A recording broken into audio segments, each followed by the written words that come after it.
Good evening. We're going to call this meeting to order of the Parks and Recreation Commission, January 6, 2022, to order at 6 p.m. And our first order of business is approval of minutes for the December 2nd meeting.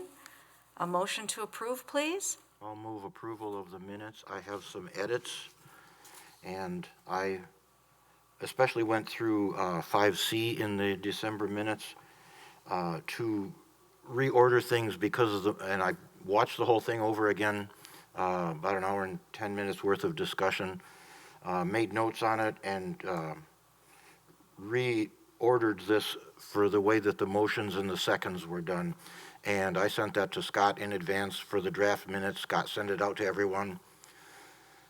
For that part especially, if you've all seen it, good. If anyone is not, and if anyone wants me to read the whole thing, I can do that. I have a printed copy here. That's one part of editing. And then the other part is in 6A, B, C, and D, the titles were duplicated, so take one of the duplicates off of each one.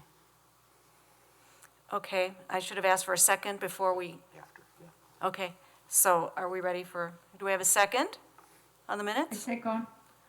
Okay, those in favor of approval? Aye. Aye. Aye. Okay, that motion's approved.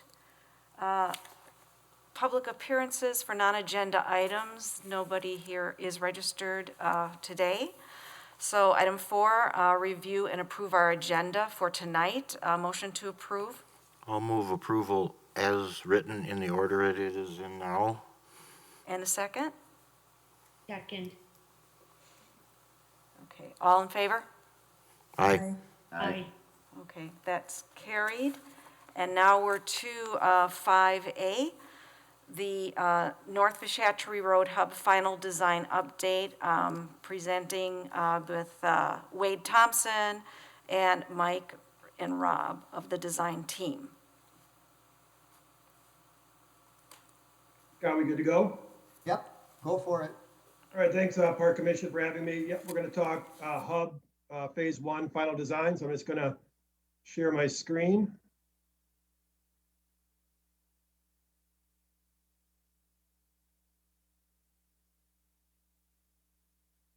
Okay, hopefully folks can see a blue PowerPoint in front of you. So yep, again, Wade Thompson, City Planning. I think everyone on the commission knows me. We have a couple other folks here tonight to talk, but I think we'll introduce them as we go along. So again, want to give you an update on Hub Phase 1 Final Design.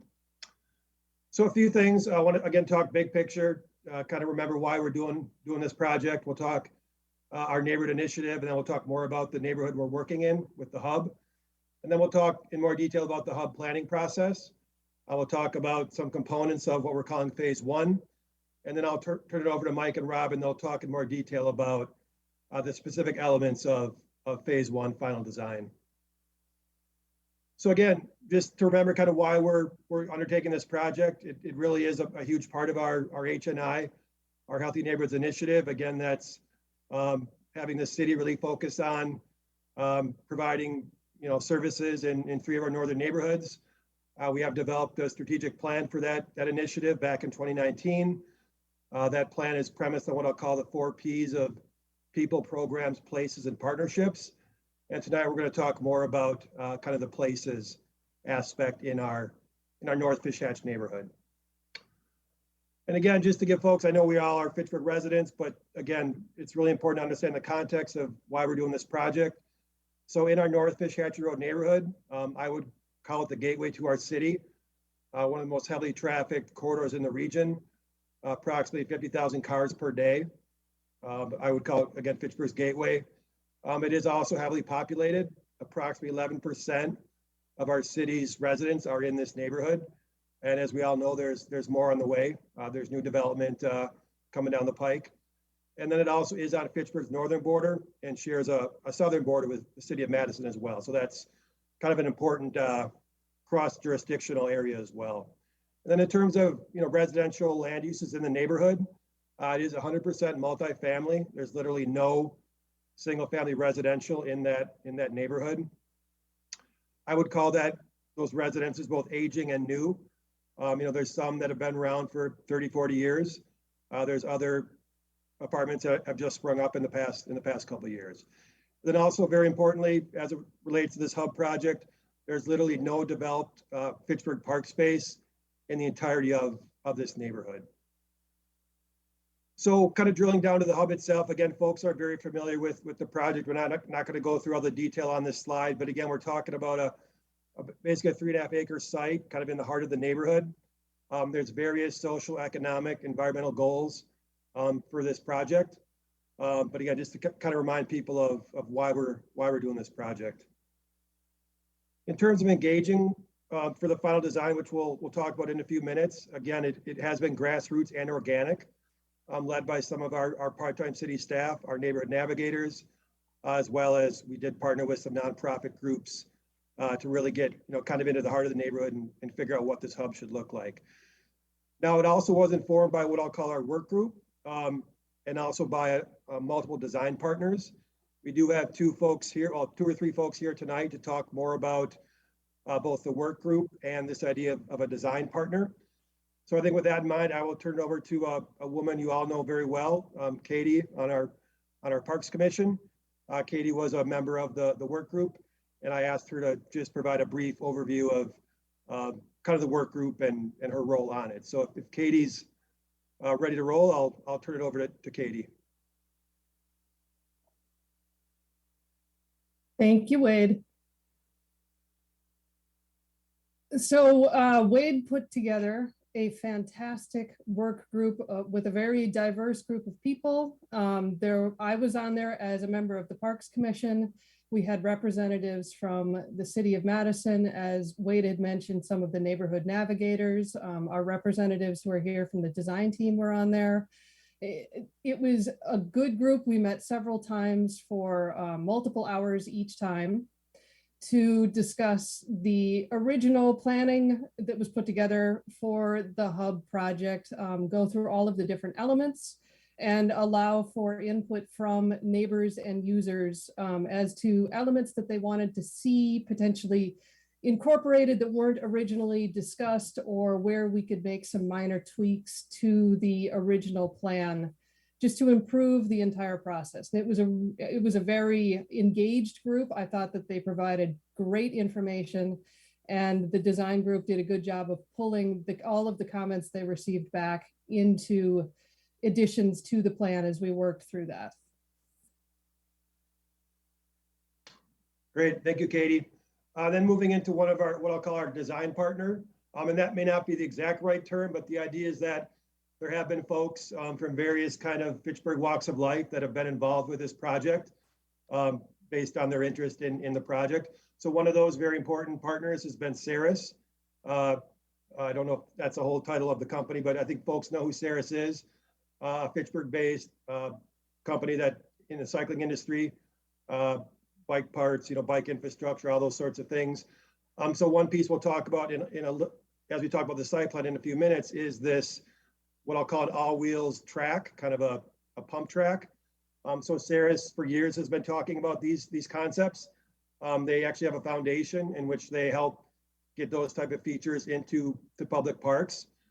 So when we kind of kicked this project off, we reached out to them, kind of found some mutual interests.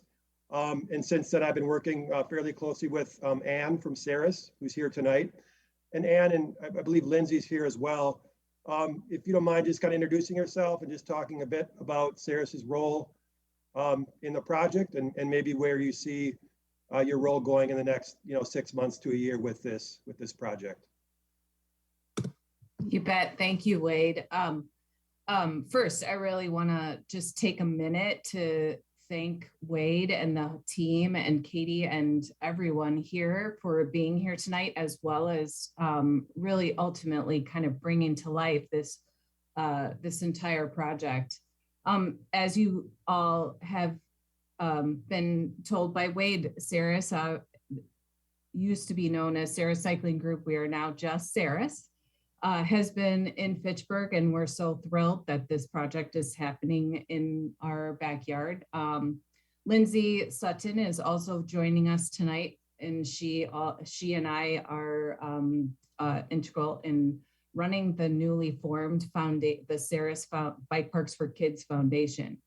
Back in 2021, the Saris decided to, in terms of what they had supported as a philanthropic and for-profit company, they had always been about, supporting organizations and groups that focus in on kids and their well-being, as well as anything that had to do with cycling and biking in the state of Wisconsin, as well as many other advocacy. And we've always supported that.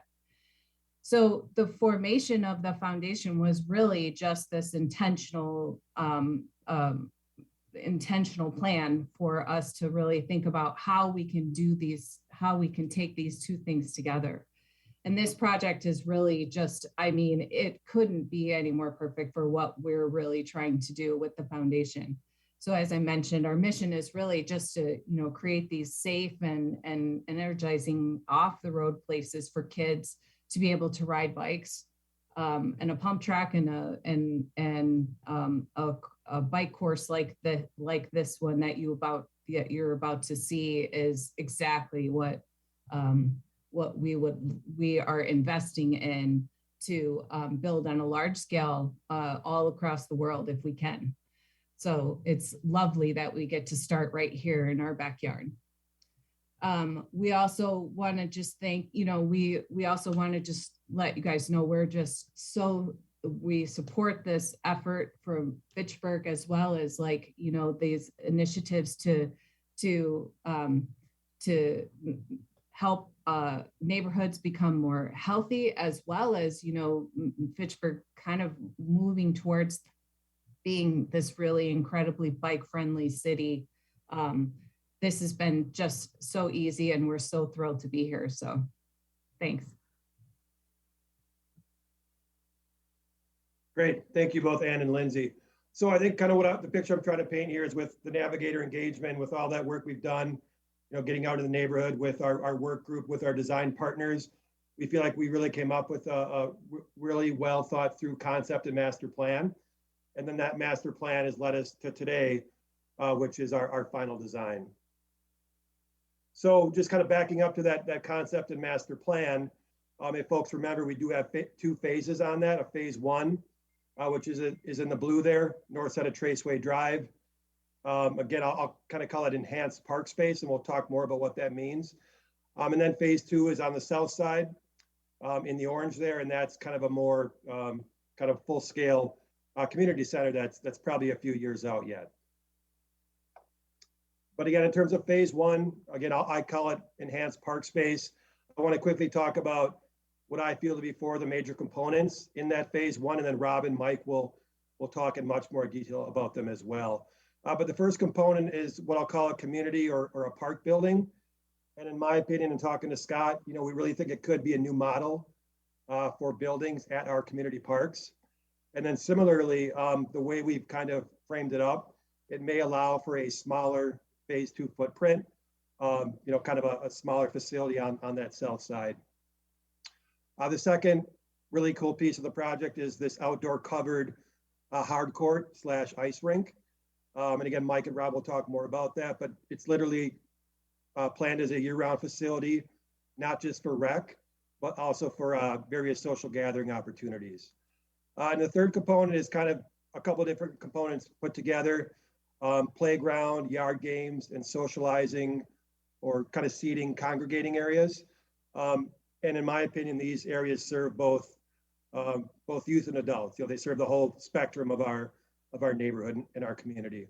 And the fourth piece, which Ann kind of alluded to, and we'll talk more about as well, is this idea of an all-wheels track, for lack of a better term. So basically, it's kind of this course or track that can serve bikes, skateboards, basically anything on wheels that's rec-based. And we feel like it's an incredibly unique feature, not just in our park system, but regionally as well. So just kind of wrap it up, my talk here, I do want to talk about some givens as it relates to these phase one components. So we did create cost estimates for those four components that we just talked about. back in April 2020. That's when we finalized the master plan. And obviously in city government, things take a long time. So it's almost 2 years later that we're wrapping up final design. But I do want to point out that those estimates were almost 2 years old. Similarly, we didn't fully fund all those 4 components in our initial city budgeting. So those are 2 things to keep in mind. Obviously, since April 2020, we're in what I'll call a fairly inflationary market. You know, costs are certainly rising a bit beyond normal inflation. So that's another factor. And then what happens in these processes, you go from master plan concept to final design. And inevitably, as you work towards final design, you refine that scope. And there are costs related with refining that scope. So all these 4 components kind of in combination lead us to believe that final construction costs will exceed budget.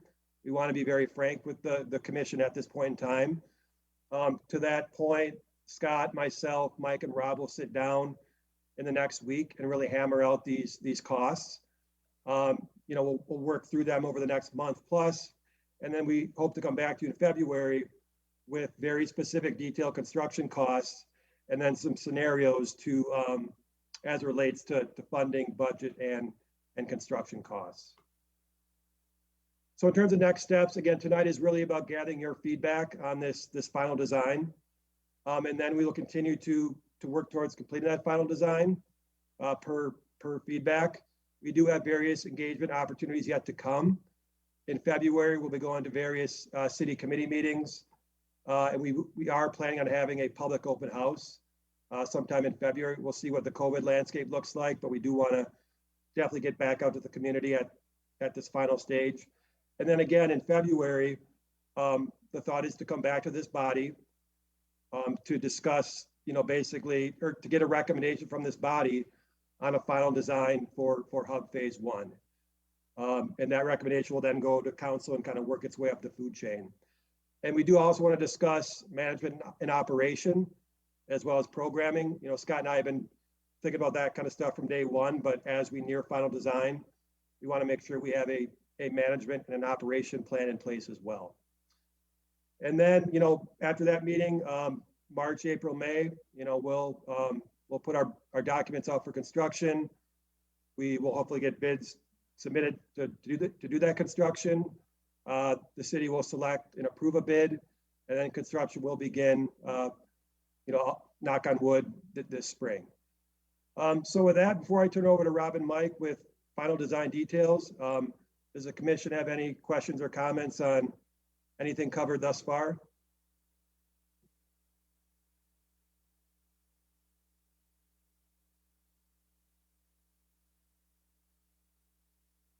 I have a question. I see you now, Julia. Yes, Oh, go okay, ahead. thank you. So wait, I have a question regarding the, you know, when you mentioned that you are planning to meet with the design team to go through over the detail of the cost. Can you also consider how we can use ARPA funds too? Because, you know, some of the ARPA funds can be allocated for parks too, and trails and transportation and a lot of things besides some water. So can you also consider that when you discuss this budget? What are the pieces that we can, the pieces in the design that can be funded by ARPA fund? Can you do that? Yep, that's on our list. And one other point to mention, and actually a couple of agenda item coming up, I think we'll speak to some other potential resources for the hub. But I also do want to point out, we do have one outstanding grant application. I can't remember the exact name of the grant program, but it was to state DOA. And I think it was COVID related funds, and there's a ton of money in there for distribution to communities throughout the state. So we did apply for the hub. I've not yet heard back on that, but you know, that again, that could be a potential additional funding source as well.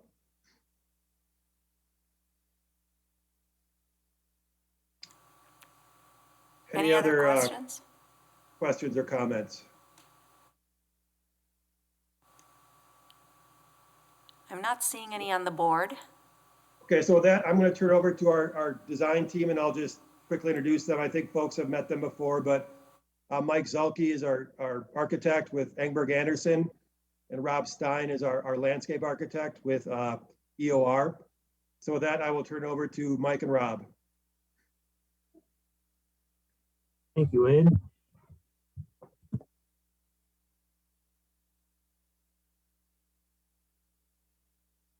Are we showing the correct screen here? Just gotta make sure.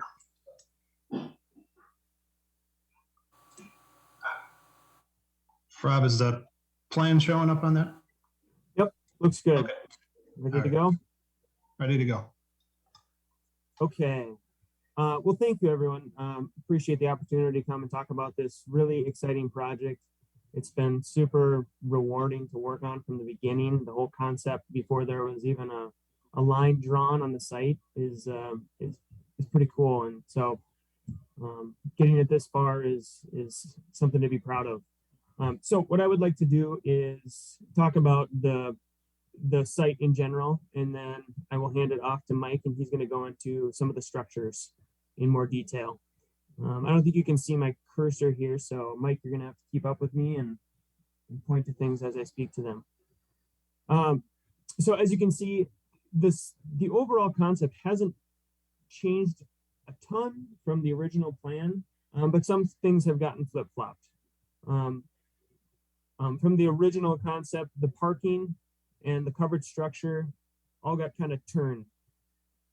And as we talk about access to the site, that's kind of the prominent access, especially for vehicular entrance into the site. And we brought that over there and brought the parking around for a number of reasons. It provides flow through the entire site for not cars necessarily, but pedestrians, bikes can certainly go through that route. But it also increases visibility and security for the rear of the site.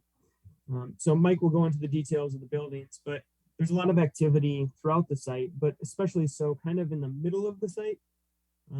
And so by providing that parking there, it improves circulation, security, visibility for law enforcement, emergency services, access to the site.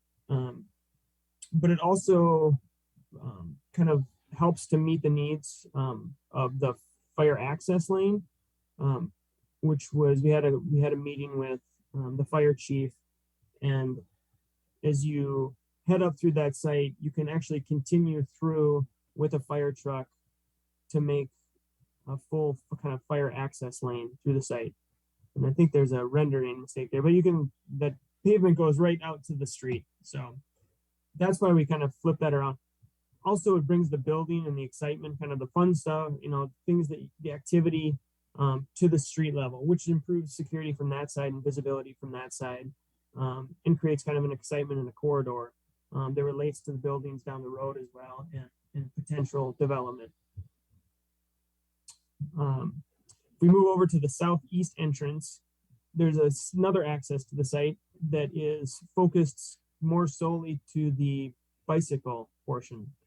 And the reason we have that there is that it kind of separates those uses. So you don't have bikes tearing through the middle of the site and through the play spaces, but it sets a dedicated lane. And I'll talk a little bit more about that later. And then thirdly, there is kind of what I'll call the spine of the site, which is kind of a main pedestrian thoroughfare that has activity to the left and the right, but has a lot of visibility for excitement and activity that's happening in the site. So I think that covers kind of the access of the site.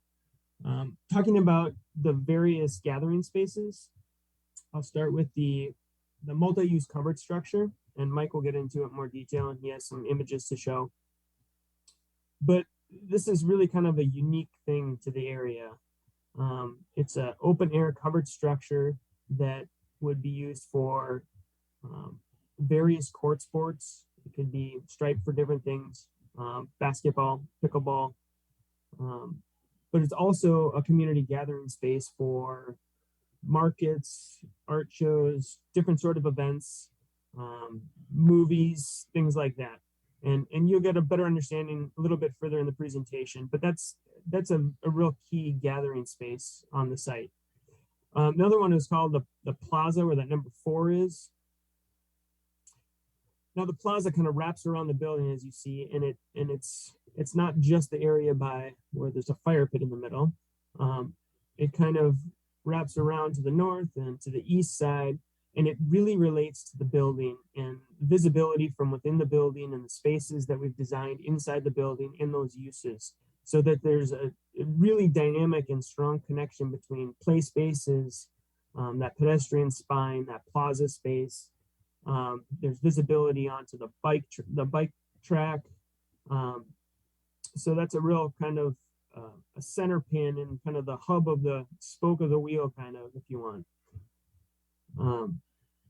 And then I alluded to kind of that spine, how that's kind of a place of excitement, pedestrian lighting, varied seating, special paving. There's an area for games on the north side of the building. You could have bags or different sort of games you could just play on the pavement there. And then we have the play space. And that is situated, it has a lot of visibility but from the street, but also from the building. And there's lots of opportunities for kids, parents to sit and have a good visibility of the activities that are happening in that space. We're anticipating poured in place surfacing, all use play elements for all ages and abilities. We would have a fenced in portion so that we can separate some of those, conflict areas with the bike uses, and some of the green space areas in the street. But a dynamic place that really relates to the building. So they work kind of hand in hand with one another. And then green space, if you haven't noticed, it's quite a commodity on this site. It's a full site. There's a lot happening here, and it's great. But we have some dedicated green space that will most likely be used for, a lot of it will be used for stormwater. And it's kind of that hatched area in the green spaces. And we're working through making sure that we're meeting the requirements that we need for the stormwater on the site. But that's not only a stormwater facilities. We want that to be kind of a demonstration of rain gardens. We anticipate the entire site to have a native palette, and in certain areas focusing on pollinator habitat, where we can sign and inform the public of what we're trying to do there, but being sensitive to where we put those areas, because we don't want, with allergies and bees and things, separating from kids, so we won't put a bunch of pollinator attractors in the middle of the playground. So I'm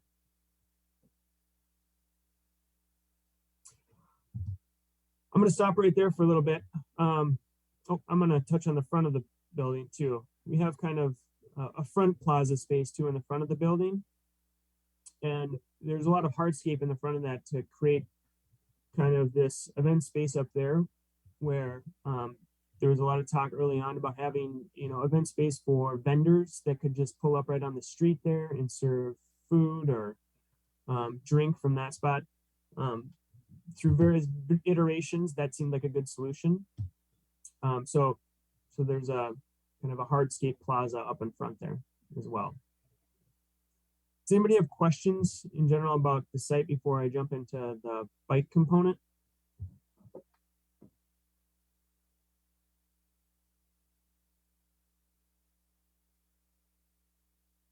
Quick question, if I can jump in. Oh, sure. Sorry, I couldn't find the hand raise button. In area number 2, kind of where that spine that you mentioned wraps around. You mentioned that it functions as a fire lane. So would there be an opportunity for there to be, maybe a mountable curb or some kind of curb cut there for food trucks and vendors and stuff like that to pull up and use that area as well? Is it wide enough for that, or is that a possibility? Yeah, and I apologize, the rendering there, that pavement goes all the way down, and that would be reinforced to handle emergency vehicles and everything. Um, and that potentially could be, but through the process, we weren't sure exactly if we wanted to have that, to have food trucks in there. It does get a little bit of tight as if you have kind of stacking of patrons to those things. But that's definitely drivable for maintenance vehicles, service vehicles, certainly.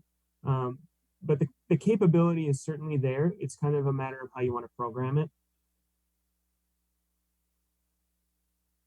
And And catenary lighting over top, it looks like. Right now, that was the original plan. It'd have to be elevated to a certain degree to clear a fire truck. But yeah, and you'll see, I show some different options in some of the graphics, which will really make this boring plan kind of come to life. It's not boring, but the coming images are a little more exciting. That's the only question I had. Thank you. You bet. You know, and then maybe too, that area number 3, Rob, is kind of an additional seating location for parents and those kinds of things, just to, again, so it's highly visible from the mom and dad to the kids that are participating and those kinds of things. Yeah, it kind of serves as kind of a secondary hub, whereas, you know, the fire pit kind of serves as this like centralized zone where if you're standing there, you have visibility to the playground, you know, you can even see into the court area under the covered structure, really everything. Going up there, just, you know, if a parent is waiting for their kid that's riding a bike course, they have good visibility there, while maybe a toddler is out on the playground area there. You know, having some shade. So that's kind of like a secondary node. Hub, let's call it. Let's keep it in bike terms.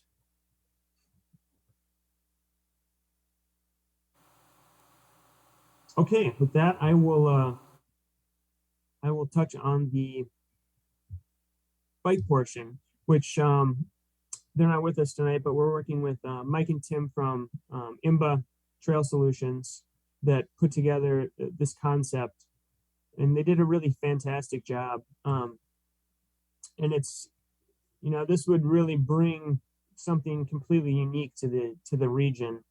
And so I'll do my best to explain what they put together here.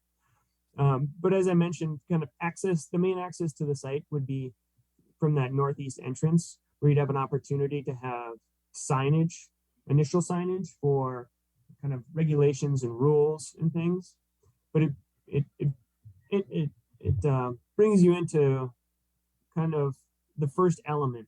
So it's not just access into the site. Once you get on this all wheels portion, which is the gray portion, that's where the event begins. It's not just access, it's part of the bike course.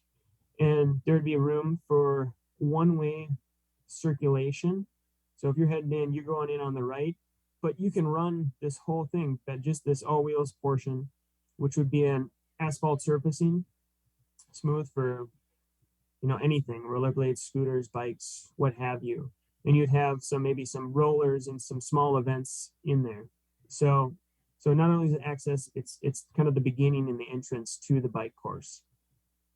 And as you go up, you get up to that node there, and they have a little different concept of the shelter, but they had some kind of unknowns. So I would kind of disregard the pink area in the building for now.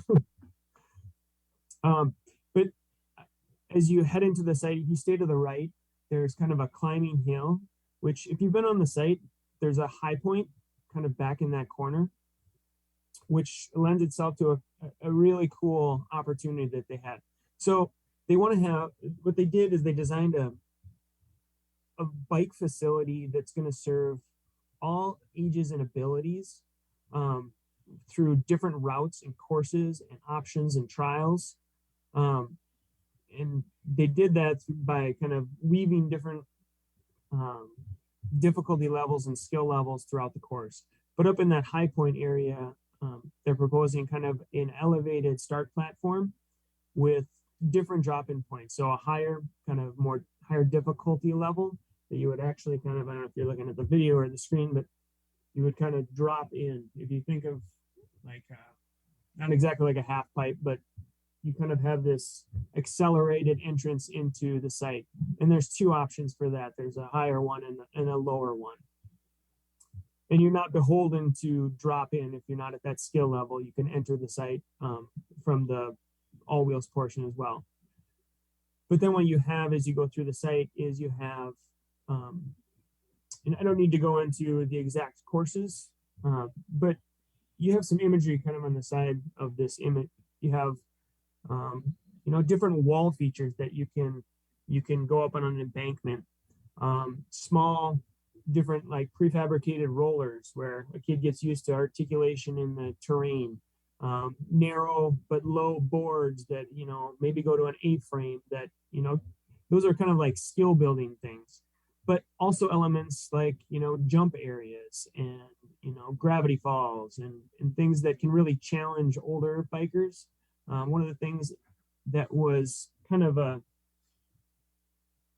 desire from the get-go was we want all ages to enjoy this. This isn't just for little kids. We want to challenge bikers and provide some challenging trials and components to this bike course.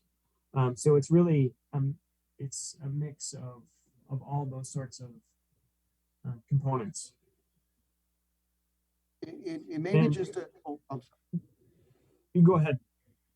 Well, and I just, the general idea, the group that designed this was also the design team for the Leopold Park. So we really wanted to make sure that we weren't duplicating events and those kinds of things. So I think that's just a note that I wanted to make sure everyone was aware of. Yeah, that's a good point. Yeah, this is not a duplication of what's at Aldo Leopold at all. So this all wheels portion, I'm going to touch on one other thing here. You know, that would be an asphalt surfacing. They would propose what's called a chip sealed surfacing for the remainder, for most of the rest of the course, which it's a sealed surface, and it would allow for a lot of wheels. Small hard wheels probably won't like it quite as much, but it offers a lot of opportunity for things other than bikes. Scooters, those one wheel things you can ride. And it reduces maintenance tremendously, and it provides more of a lasting facility than if it was just a dirt structure. So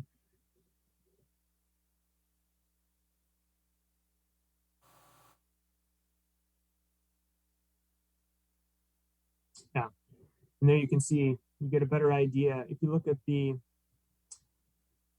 that kind of the third row, second from the top. I believe that's like a chip seal surfacing. So it's kind of a naturalized looking surfacing, but it's really durable and really fits the needs for this type of facility.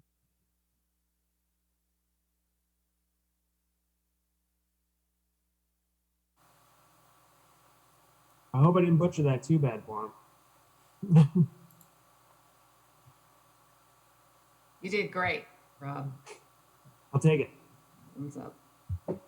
Let me see here. The perimeter of the bike area, we would want that fence too. It wouldn't be like a big barricade or chain link fence. We'd think proposing something more like a split rail, just to separate those uses, because it's very different than the playground and the plaza space, and just to kind of define those spaces. And then you can have control entry points, and you can have signage for hours of operation. This would not be a lit feature. There would be, of course, some spillover from some of the site lighting, but not focus on lighting that area.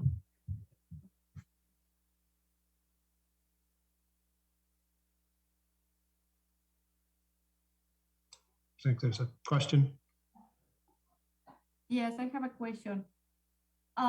So why you mentioned that it's not gonna have light this area? Why?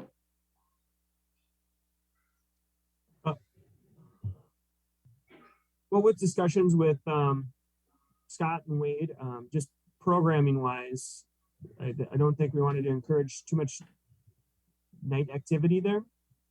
That was kind of the thought. And certainly with the, during the summer hours, Julia, there's going to be, natural light until 8:30 or 9. And certainly with the building, there's going to be lighting, which will splash off into the area. So it really is going to function as a regular park where come 10 o'clock, it needs to be closed. So we don't want to, encourage use of that area after the park hours. But okay, so I have another question. But you mentioned that the park hours are usually until 10 o'clock at night. So, and this is part of the park. So it means that this part is not gonna follow the 10, and that they're gonna be able to be open until 10 o'clock at night because it's not light. This portion, yeah, in theory would close a little bit earlier than 10 o'clock, correct? And certainly we, I know we're. Yeah, we can discuss this. Yeah, absolutely. And again, I like I say, I think the lighting needs to do this is going to be a lighting need that's going to be different than a ball diamond or whatever it might be. And there's going to be, building lights that will reflect into the area. It's not like it's going to be pitch black, pitch dark, and people will still be using it. But if we got lights out there until 10 o'clock, hopefully we discourage the use of it after those park hours.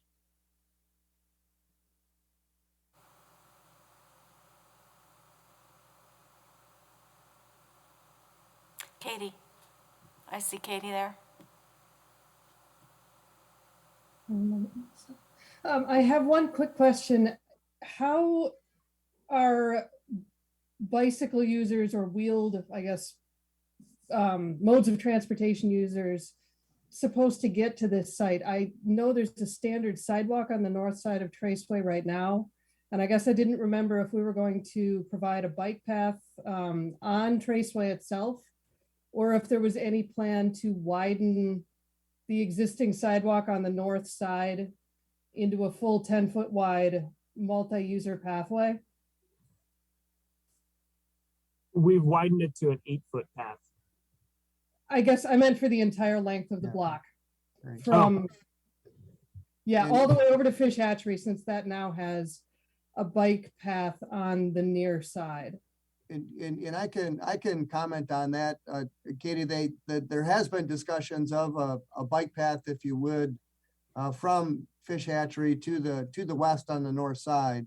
But there was, as Rob indicated, on the face of the site, we didn't want to have that, that I guess blacktop. We wanted to utilize that space in the front of the facility as more of a plaza type space, but certainly access to the site, from the east, and then also going to the west, and then head north up to Leopold. And, those are all things that we're beginning to start to talk about on how we can connect, from site to site. All right. So if Traceway is going to remain, if the paved portion of the road on Traceway is going to remain the access way for people that are on a bicycle or another, a skateboard, something. I know there was talk about, as Chris pointed out, could we have a mountable curb that would run north-south to the east of the building where we have the wide sidewalk area, and we have a green space that is to the south of the playground there. So right now the entry point that we're showing on the south side of the bike area just goes onto a standard sidewalk. And I don't know if it would make sense to rotate that counterclockwise 90 degrees and put in an access point so you could allow bicycles to come up on the main sidewalk and then give them an access point to the east into the bikeway so that they don't have to be on the actual sidewalk. Yeah, right through there, Mike. I don't know if you want to encourage bikes to be on that section of sidewalk or not.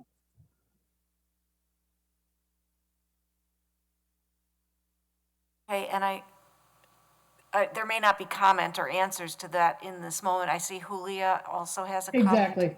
Okay. Julia? I have another question, is follow up what Katie mentioned, but if I am coming here with a car and my bicycle, okay? I'm gonna park in the parking section with my bicycle, you know? So how can I access the bike track from the parking lot? Because then I had to go all the way to there's gonna be another entrance at the back of the, in that area, or I have to go with my bicycle to the main entrance on Tracy Way and access from there. You can see it's an entrance.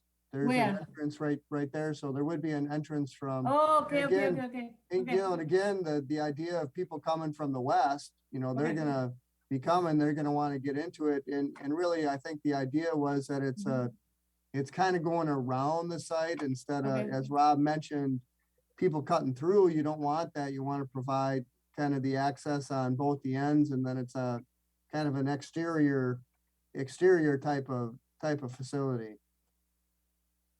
So I imagine that we are gonna have like you mentioned that at on Tracy Way it's gonna be like a sign with all the rules of the park.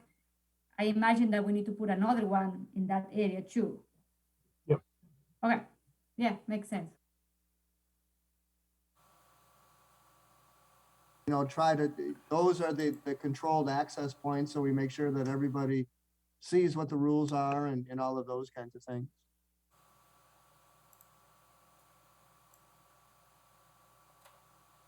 Any other questions?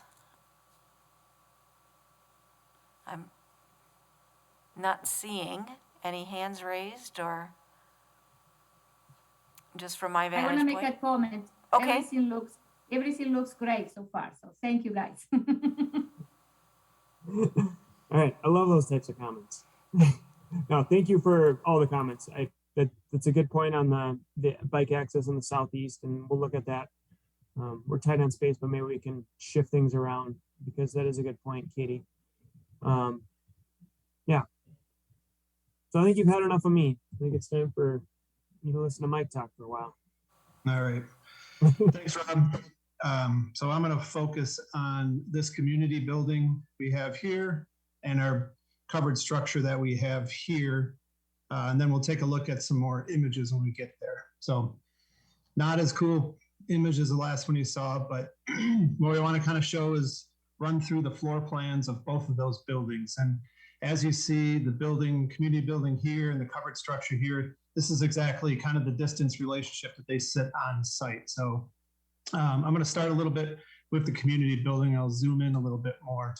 So this building's about 3,800 square feet, and there's about another 1,100 square feet that happens on the covered area behind it to the north. So conceptually, this is really set up where we have kind of a bar on this side, which is really kind of service spaces that not only serve the building itself, but are intended to kind of serve the rest of the site. And we'll get into that a little bit. We have about 1.5 story entry spine here. So it's got a connection out to the north, and it has kind of a main connection to Traceway on the south side. And then on the right side of this building are 2 meeting spaces, which that can really be turned into one meeting space itself. So taking a closer look on the plan, we have kind of your main entry vestibule here, and you have a kind of a gathering space when you get in there, entry space, and it's big enough here to kind of have an info desk. This desk would be movable, can be moved all over the place, but during certain events, you could have people there as a reception, or a guide, so to speak. And then off there would be kind of a larger office. And the office is really kind of used as a general office, kind of a hoteling space in there, that you could have people that are there, that are supervising the building, but you could also use this as a resource center where people want to come in and utilize a computer and may need some help, and then you can have a private conference there too. So it's really kind of a multi-use type of office here. Working way up on the left-hand side, we have a main bathroom here. So you have women's and men's bathroom here, and it really obviously feeds this building, but we have doors that kind of face outwards to the covered structure. So you will have access into this space from the outside, and then obviously it can be controlled with access cards at certain times that it can be shut down as well, or shut down the use if there's a private event going on at this point. Moving up, we have a storage space here, and this storage space, again, is used for the building, but you'll see this kind of roll down door over here. So it's a door that can roll up, and this can be used for rentals. Say it's an ice skating rental or any other type of rentals that can be kind of accessed through the west through this door here. We have a mechanical space that fits in the back. You'll see on the outside, we have kind of doors here. So this is meant to be fenced in. We're going to have your typical meters and disconnect boxes that we'll have on the outside, but we want to protect them for the community. So we're going to keep them behind locked doors so the public can't get to them. We're also showing kind of a water fountain at this location as well. And then this space up here is a warming kitchen. So it truly is a warming kitchen. So it's not a stove. You get into commercial codes when you go to that round. So it's really kind of a warming space. But this space obviously can be used for meals that might happen here in this side, but it also can be used as a concession. So there'd be kind of a service window here as well. If you have an event out there and you want to run concessions, this warming kitchen can be used in that manner as well. Again, we have the spine. This is taller spine. You'll see some more images on that, but focusing on the meeting room side of the building. And we can see kind of in the plan, we have kind of two spaces here. The furniture is kind of just put in there to kind of give you an idea of the quantity of people you can have in there, certain type of arrangements. But there is a movable wall that would be here, and you would collapse this wall back here, and then this could be one large open space that we have there. Or you could close this, and then it becomes two different meeting spaces for different types of activities through there. On the side, and you'll see in the images, we're going to have more glass along this side, and the building is kinked a little bit or angled a little bit for a purpose. And it kind of started out, and it's really kind of meant to help kind of visual access through the site, but it's also really geared towards making a connection back to that spine, to the playground that's over here, and then up to the pump track that's on the top up there. So it's really kind of creating that connection between the outdoor space and the indoor space. And what you see here is this dashed line that we have running above that. That would be a glass roll-up kind of garage door type of feel. So on a nice day, this door could be opened up. You could have kind of a nice breeze coming there. People could kind of flow through here. And this could be really used for kind of a reception area, but it really kind of extends the outside in a little bit more on certain days. Both of these spaces would have, storage areas. They would also have casework that really help feed and set up with sinks in each side to really kind of complement the rooms, the spaces themselves. So that is kind of the nutshell of the building. We're packing a lot of things in here, but again, it starts to come that relationship with this side of the building to how it really meets the covered structure. Chris, you got a question, Christopher?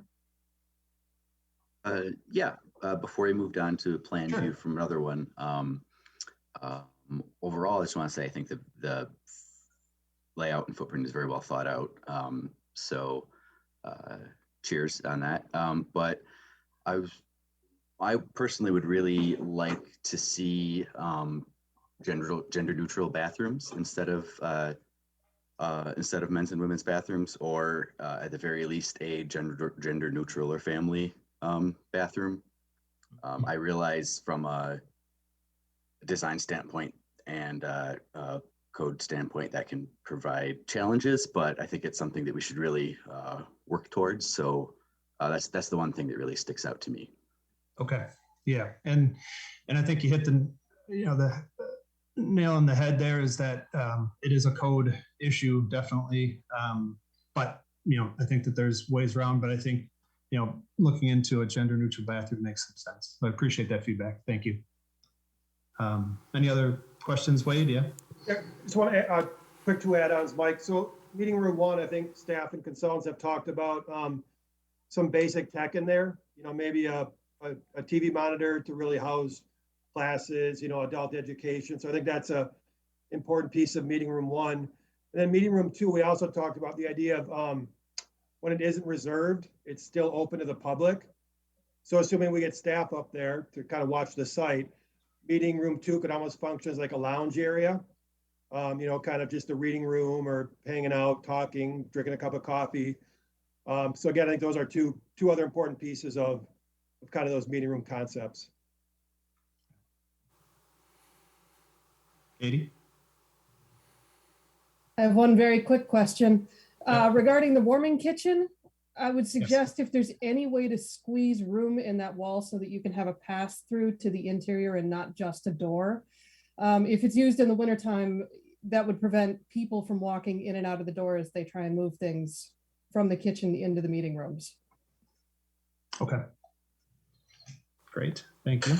I have a question about, you said there's a outside drinking fountain up there on the left. Yeah. Is that another drinking fountain on the inside hallway right between the 2 restroom doors? Yes, that right there. Is that a drinking fountain? Yeah. And Yes. would both of these be one of these dual drinking fountains, a high one and a lower one for wheelchair access? We could definitely do that. At this moment right now, being inside the building like this would have to be at ADA height. And this one was more thought out to be kind of a bottle filler / water fountain at that. And we could definitely add another one to have that kind of split range through there. But we would definitely need to meet ADA requirements, as you point out.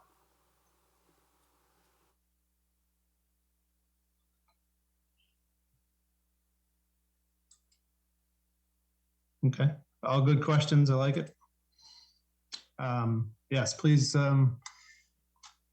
let me know if you have any questions. Sometimes I can ramble on quickly.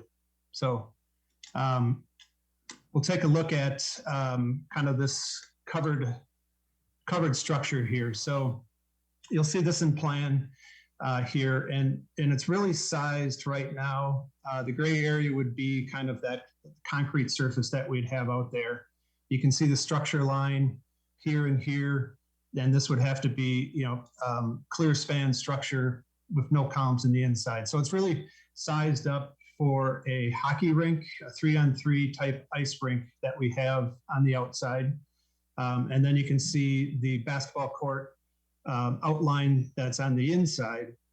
And then we would also dash lines would have pickleball courts on one side. And the intent for that is that you could theoretically have pickleball going here, and then people still could kind of shoot hoops in this area here. So really kind of using it as a multi-use space. On the left-hand side, there's a kind of a backdrop wall. And you'll see in the images that this part of the roof that kind of formulates around the basketball court is popped up higher here just to allow for the basketball and the reasonable height for shooting. And then each side of this is dropped down a little bit lower, and it's kind of done twofold. One is to really kind of drop the scale a little bit through here, but it's also, this backdrop wall and the surround back here was really for the ice, the chiller that goes for the ice rink back here. But this backdrop wall really could be kind of the backstage if you would set up a presenter, or maybe you have a kind of an amphitheater feel where the presenter or maybe it's a small music venue or something presenting up here. It's underneath a smaller structure, and then the public kind of sits this way, and you'll get a better idea when you see some of these outside images here. So it's really kind of set up to use that multi-use, and some of the stuff's geared around the court itself. And just a quick section, it's got a rudimentary section, but you can see this is the steel that kind of has to clear span all the way across. And this dashed line right here is a 20-foot line, and that 20-foot line is really used kind of your basketball for shooting basketball, so you have enough clearance through there. So we had to make sure that underneath the court, we meet that, and then it kinks up at the end, or it kinks up towards Traceway.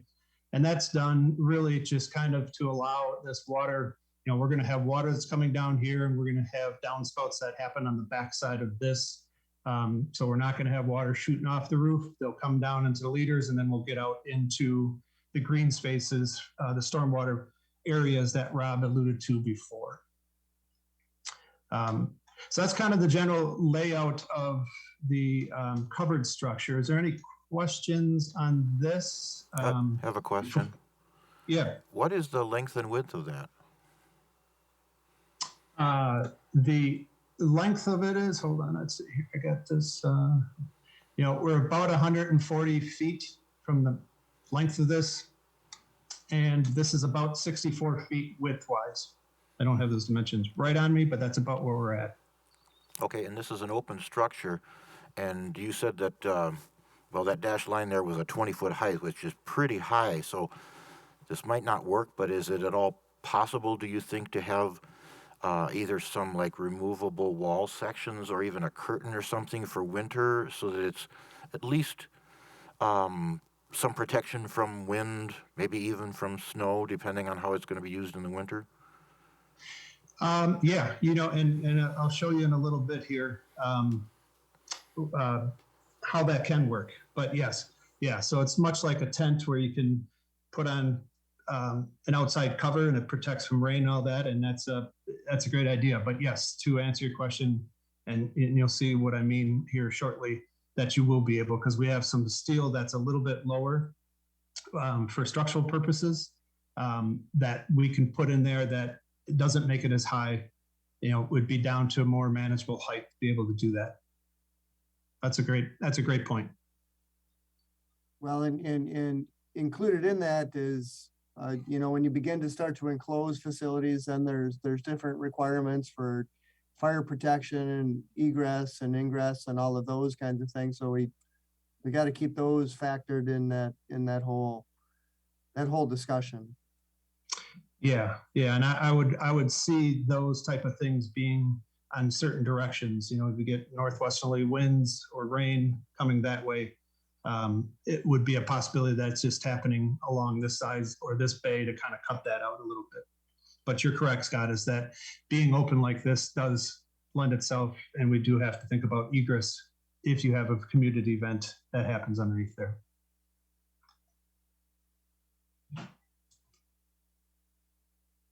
Okay. Well, I'll move on to some of the images, hopefully.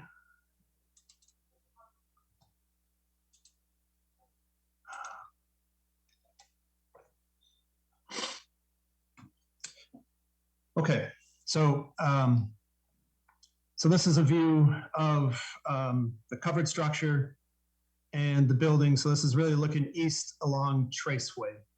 So you can kind of see what I was alluding to before. So we have a taller structure that pops up, and that was the section you saw that happens. And this really goes along the line of the basketball court. You can see the basketball hoop that's over here. We'll use that for structure there. So this really pops up around the basketball court outline, and then it drops down to a little lower on this side and a little lower on that side.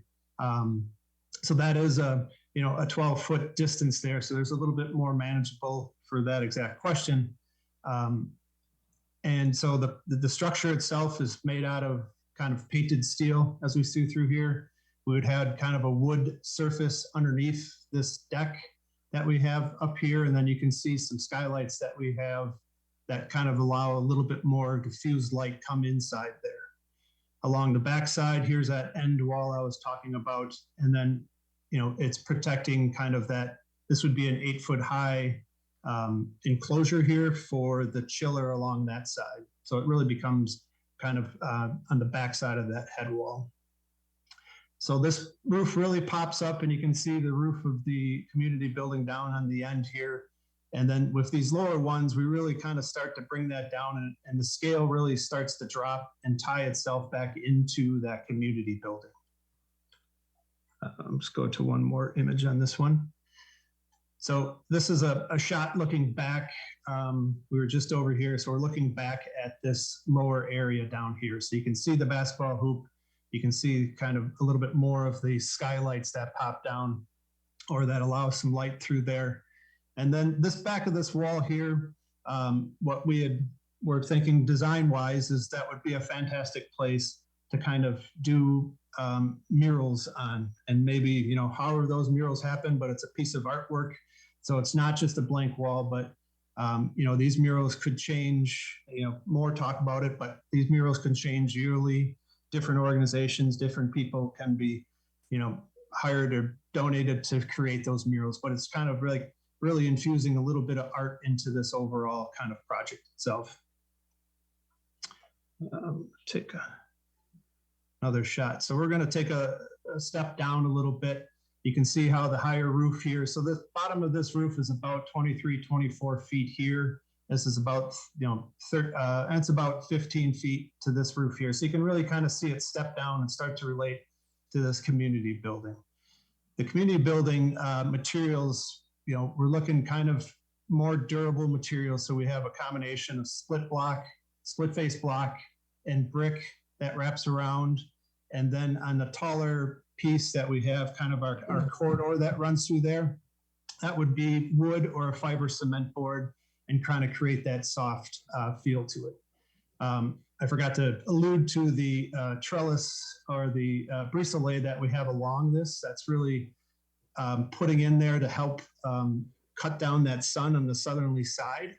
But, you know, this really starts to tie itself into kind of the wood that happens on the building. So again, you'll see the theme where these two structures are relating themselves to one another and becoming kind of that whole unified type of piece. So we have a very classy entrance and a taller space that wraps through here. You get a little peek of this, and in the next image, we'll show you a little bit more of that west side of that community building. So now we're going into some sketchier drawings here because it helps mask a few other things. But this is a shot looking back. We are on the other side here, but this is from the northwest looking back to the building. You can see our covered area. So this extends directly out of our building. So here's another entrance. There's our service window through here. And on this side, this is that gate I was talking about for our mechanical pieces that we'd need. And then our service door here, and then one's masked, but then you'd have bathrooms that access out from that court here.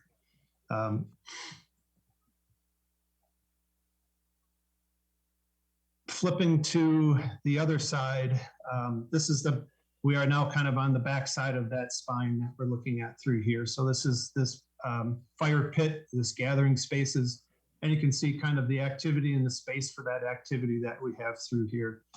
Pedestrian lighting that happens along this spine. It's not showing the Canterbury lighting now, but you know, as an option there. So but then you can also see on the building, again, we're wrapping the brick through here. We have wood that pops up a little bit higher for that clear story. And this is location that you can see the roll down door that we have here. So if we open this up on a nice summer day, the wall might be closed in here and there's kind of that direct connection inside and outside as it extends out into this gathering spaces that we have out here.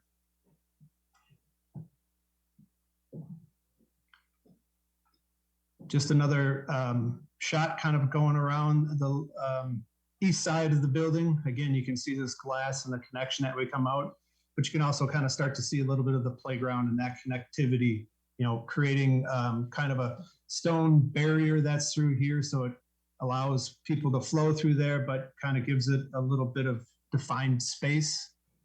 We have more seating areas that happen, trees are great out here, but you have more seating space that happens around here. So, it really kind of creates different opportunities, different spaces throughout this park setting. Now taking a look back, again, I think this is a good image to really kind of see the connection from both the playground all the way out to the other side of the covered structure. You do see some photovoltaics that are on top of here. So we'd be looking at photovoltaics, and one opportunity would be looking at geothermal system for the heating and cooling, and really, trying to get this to, with the photovoltaics and the geothermal, really trying to get this to net zero as much as possible through there. Trying to create as much sustainability on this site as well. But you can also kind of see that relationship and the stepping up and down and the relationship between the two buildings that we have here on site. Another quick image of your entry space. You can kind of see that the prominent mural wall that would happen down here. And then our glass inviting entrance that you come into the building itself. It creates a nice wider space here. And again, as Rob alluded to, you get a little bit more gathering space that approaches the front of Traceway. And then this is just a kind of a section I wanted to kind of give you an idea of what it looks like cut through the building. So you can see our community space is on the right-hand side. So it's a tall space. Our roll down door is towards the end, but it has a lot of glass kind of focusing out into the park itself. It's kind of northeastern facing. So early on, you may get a little sunlight, but after a while, you're going to get, not a lot of glare through here. Our more, just cut through the bathrooms right here currently, but this is kind of a shot of the interior space, or that spine space that we run through here. So we're dropping this roof a little bit lower. We're creating some clear story up here, and we're allowing light to get in a little bit more, even allowing a little bit more light to get farther into the meeting space itself. You'll have, some ductwork that may run through there, but, there's many of opportunities within this space here itself to do artwork as well, whether it's on the walls, whether it's hanging structures. But, I think that's still something that we are going to look and design into. But I think that there's a lot of opportunities with that as well. So that was kind of the images that we have. So happy to take any questions or focus on anything. I have a question. Where would you install the geothermal field? Under what part? Rob, did you, I think that the best probably spot, and let me see if I can escape out of there,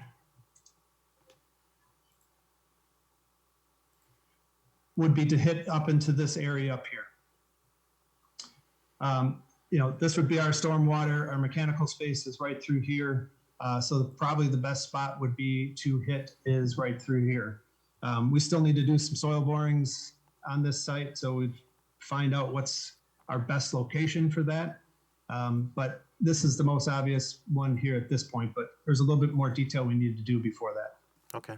And then on the large open air building, between the 12-foot high wall part and then up to the highest, the 24, you called it a skylight. Does that mean it's not open air? It looks like louvers in the picture, but is it some transparent, translucent plexiglass or glass or something in that upper part of the wall? Yeah, all of that. This one? Yeah, this one would be, this would be open air through here, but they would be space tight enough so it'd be more like a brise-soleil, so air could actually flow through there. But we're kind of kinking them at the right angles to maximize. You can see a little bit of the shade down here. We still have to figure out some studies on that, sun studies to do that. But This would be open air through here. These openings back here, those would be covered, or a diffused glass that would be in there. Okay, I'm just thinking if there was, like I'd asked before, a curtain or wall of some sort, and the wall would not, or a removable wall would not have to be all the way around. But if that was open air up in that louver top half, that kind of counters the idea of, enclosing it for blocking wind in the winter. So I was wondering if it Yeah. was like a window, glass, transparent something. I see what you're saying. Yeah, yeah, and I think that the bulk of the wind that you would get for the comfortability would want to be maintained on this lower half of this. Of course, coming back from the wind to there. So, yeah, it would be a little bit more difficult. It wouldn't stop all of the wind that comes through there. It would definitely stop. The overhangs are large enough, so it's going to stop some of that wind-driven rain that's up here. But it probably won't stop all the wind, but it surely will knock itself down a little bit more through there. Okay, just something to consider. Thank you. I see Heidi Reynolds has a remark or question. Both actually. First of all, I want to say this is all very, very beautiful, and it looks very functional. I especially like the biking / skateboarding area. I think that's very unique, and I think it'll be very well used. A question I have regarding this open structure, covered structure. I mean, I can't imagine that it's going to be a huge deterrent from the elements. So I'm just wondering, is it more aesthetic? Is it just kind of, that's sort of the trend of where these open spaces are going? I've honestly never encountered anything like this. So I'm just curious, what the thought is in that. Thank you. If I understand- I'll take first stab at it. Sure. Yeah, it's not meant to keep it. I mean, it's open air. So what the covered structure does is it'll keep a plane surface or a usable surface dry, and it'll be lit. So in the fall there'll be some lighting associated with this, so you can shoot basketball there. So it protects you from the rain, but also if there's an ice rink element as well, it's going to make that piece of the puzzle function a lot better. Well, and I think just generally, if you're having a movie night, or if you're having a farmer's market, or it really, similar to, Miller Park, where you can close the roof, it really provides that guarantee that it is going to be dry and those kinds of things. So it really just makes the space more, I guess it would be more usable if it's covered. I have a comment, and I don't know the answer to it, only that it's beautiful. It also looks like the kind of place that's going to draw what some people think of as nuisance birds, barn swallows, or many other types.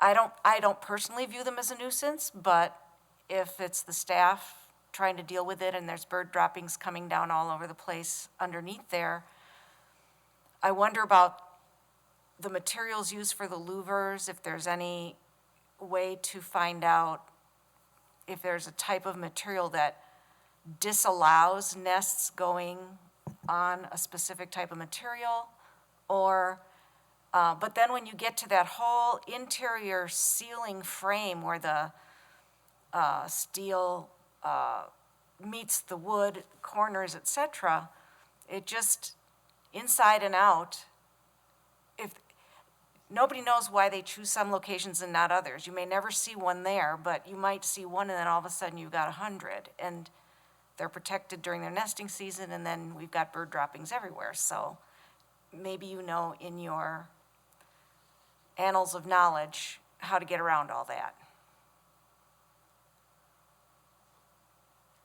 Well, yeah, I think those are good points. And, you know, it's tough at that point, and I think we can, you know, look at the design of that structure, you know, and how they, you know, I think in some cases they put spikes on there and old type places on there. I don't have a good answer at this moment of how we can do that, but surely something that we could look into.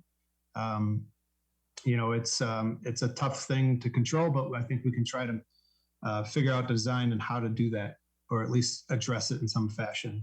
I think the louvers are probably less, you know, being slanted and on the side, less of an attractive place for them to go based on the material. You know, nooks and crannies, as you pointed out on the bottom of the beams, may be an option for birds to do it. And we may just have to kind of dig into that a little bit more. Yeah, I had toured with the city naturalist, the Waukesha County Parks, where they built, it was a different design, but some open air, large park shelter areas, and they were just having a devil of a time. And one of the things we learned trying to research all of that was that, at least for them, they were finding the spikes weren't working well. And I won't take up any more time on the topic, but Anna Healy may have some resource information, at least of things we learned at the time. There's a study from UWM that's in the records that could be shared too, of what did and didn't work that they found. Okay, fantastic, thank you. Mm-hmm. Is there anybody up there raising a hand? I can't, the screen is a bit faded out. We're all done with our questions, comments? Well, and if I might, just certainly this is the first look at it, and we can certainly, I'm sure Mike and Rob would be able to provide these images, and we could ship them off to you if you're interested in them, and certainly whenever you come up with a comment or whatever it might be, we're all ears. And at the end of the day, we really view, this is a park commission project, and you're the ones that are going to have to help us champion it and promote it and all of those kinds of things. So we want to make sure that you guys are, and that's why, we chose the park commission to come to first with the project, so that you can be there and promote it and champion it for us. So first step.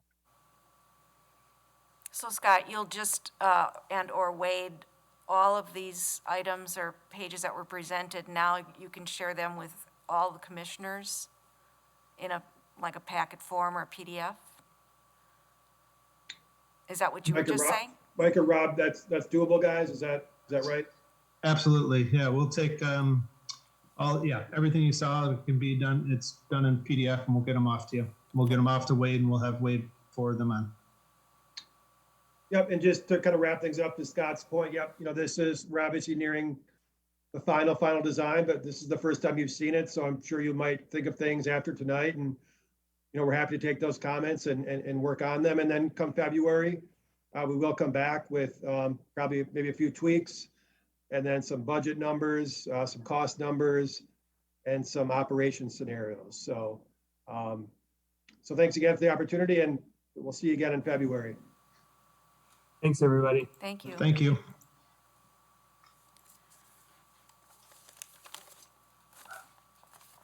All right, we are on to 5B, the pre-application PDD Traceway North, David Gevers. And if I might, may I kind of introduce it? Oh, please do. Please do. I'm Yep. just reading Yep. off the script here.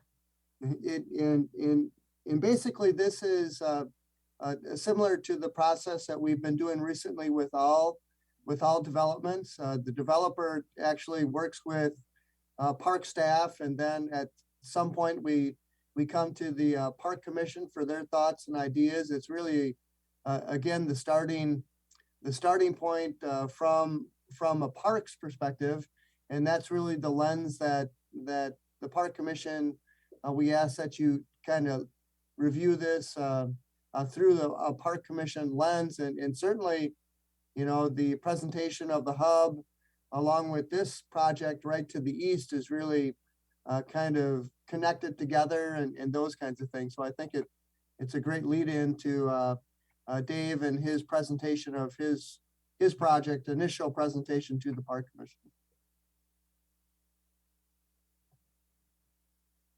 Great, thanks, Scott. I'm not actually sure how this works. Do you guys have the drawing? Like, do you have the drawings from Plan Commission? Or should I share my screen? I'm not very technically savvy. Well, and Dave, what I did do is I did include in the packet of information for the Park Commission your packet of information that went to the planning department. Okay. So. All right, great.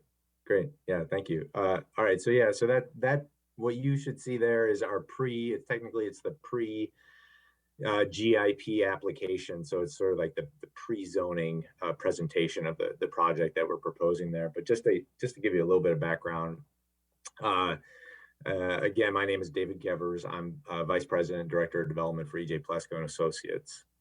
We own the High Line, which is the new affordable senior housing project, which was completed in March of, I guess, in 2020. I can't say last year. And then we also own the Pines and the Fairways apartments, and we bought all of these properties out of foreclosure in 2005. So we've been around for quite some time. If you're not familiar with these properties, they represent just about 800 units of apartments, roughly 10% of the population of Fitchburg in these properties.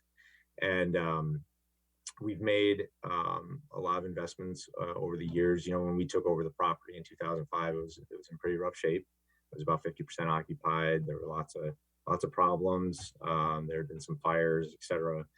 And we've invested over the years, over $7 million in capital improvements just on the Pines and the Fairways alone. The High Line, which we brought in front of this commission a couple of years ago when we were going through the entitlement process, added 160 units. It's a Section 42 low-income housing tax credit program project that caters to seniors and serves seniors with incomes from that range from 30% to 80% of county median income. It was the first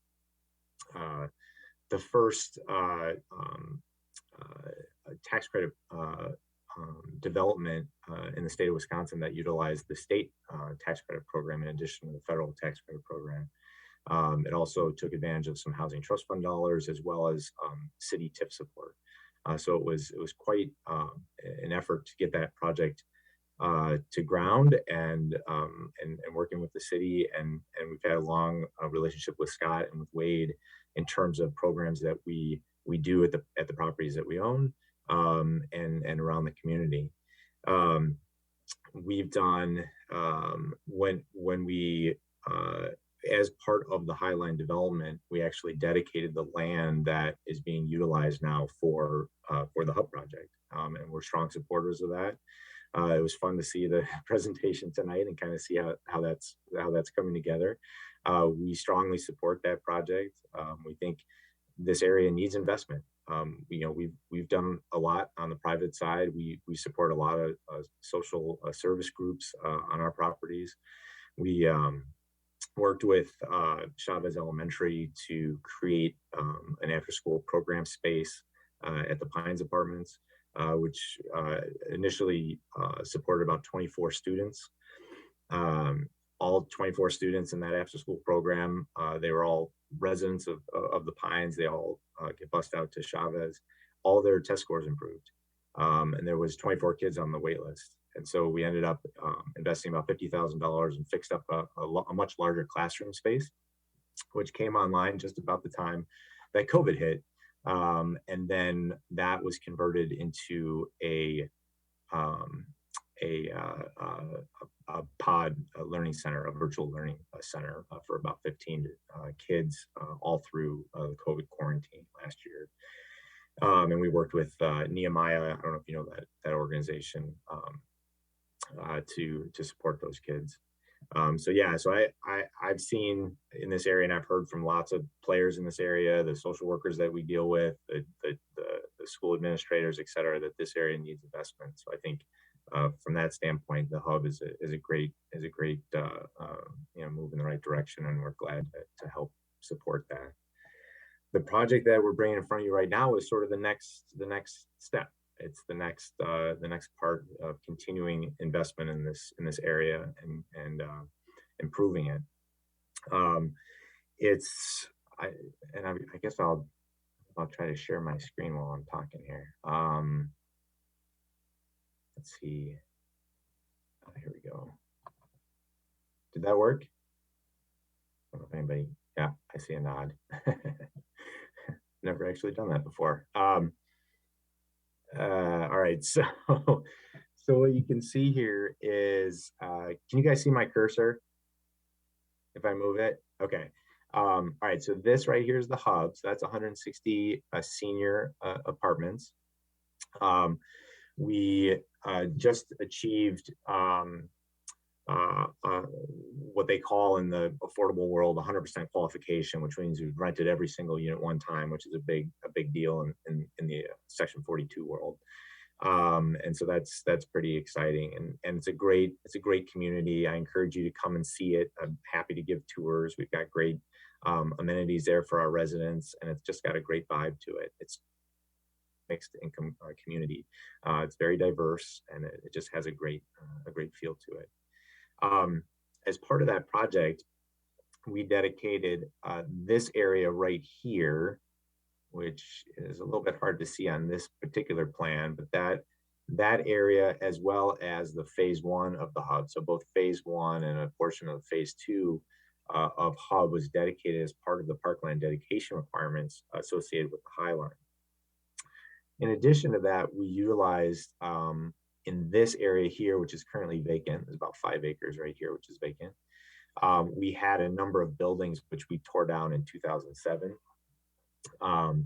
In addition to this area right here, we tore down a couple buildings, and we had some credits for those units that we tore down that were applied towards the Parkland dedication requirements.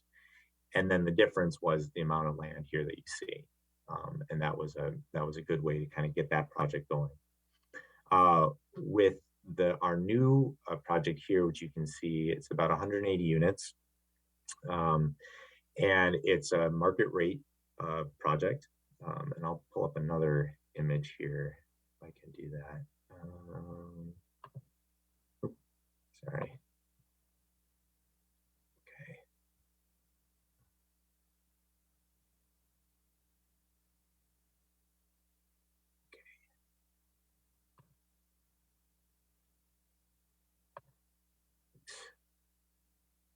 I don't know if anybody has any ideas on how I can show another one.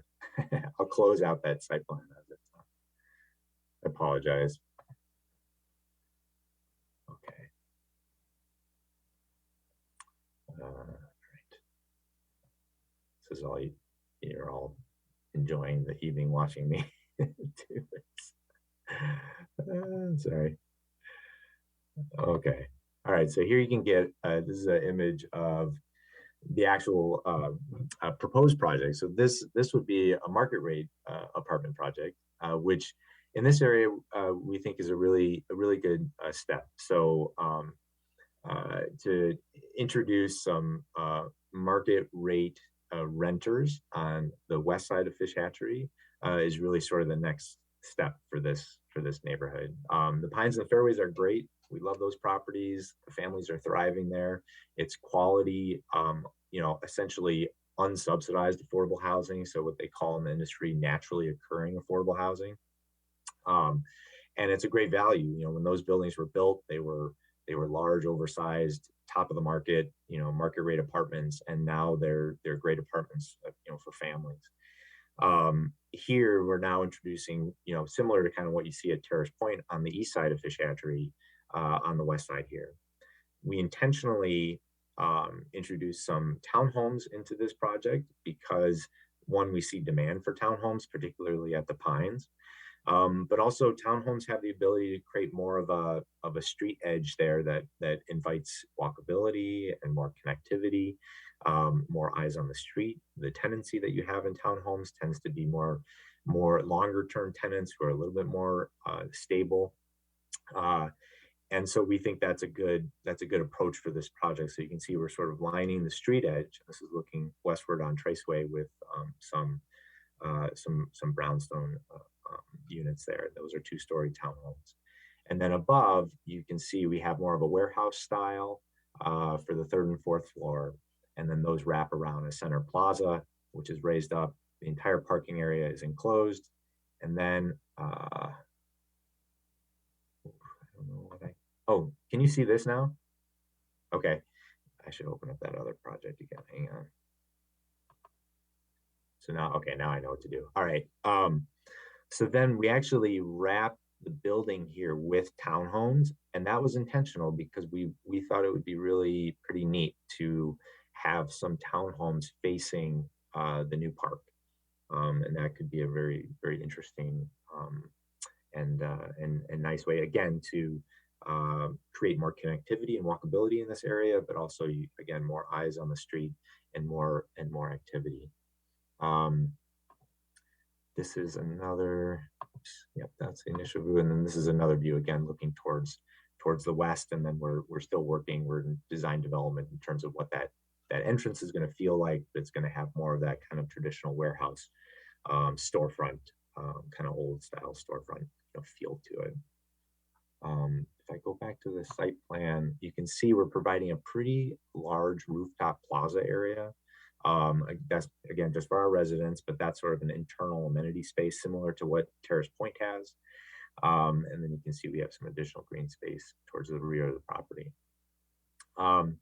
As part of this project, there's a pretty significant Parkland dedication requirement. We've been working with Scott and Wade for quite some time on the hub and kind of how that works and giving sort of our thoughts on that. As you can see, they've incorporated this portion right here in the hub phase 2, which is actually part of the Fairways apartments. Right now, that's where the tennis courts are located. And so what we're proposing actually is, as the Parkland dedication requirement for the new project, which we're just calling FCP2, but for the new project, we are proposing utilizing up here on Post Road. We have 2 buildings, which we still have credits for those units. Those were the 2 units that had fires and then were left in disrepair when we bought out of foreclosure in 2005. They were subsequently torn down. So we have 60 units of credit there. So we're going to apply those credits towards it, and then try to, and it's a little complicated because the Fairways is financed by HUD and they have lots of very specific rules on what you can do and what you can't do. But the goal would be to dedicate this area right here to the city, in addition to the 60 credits that we have as the Parkland dedication. And when we talked with Scott and Wade a little bit ago, they had shown this plan with this rather large parking field here. And what I am also recommending that we do as part of this arrangement is, right now there's currently an easement on, this is a large parking field for the Fairways Clubhouse, which is right here. And currently there's an easement which allows for parking for the golf course. And our thinking is, well, we could enlarge that easement to accommodate parking for the Hub Phase 2 project, which then would alleviate the city's responsibility to build an additional parking field here, which will reduce your costs. And then you could, and then the designers can figure it out, but you could slide the building down or leave the building there.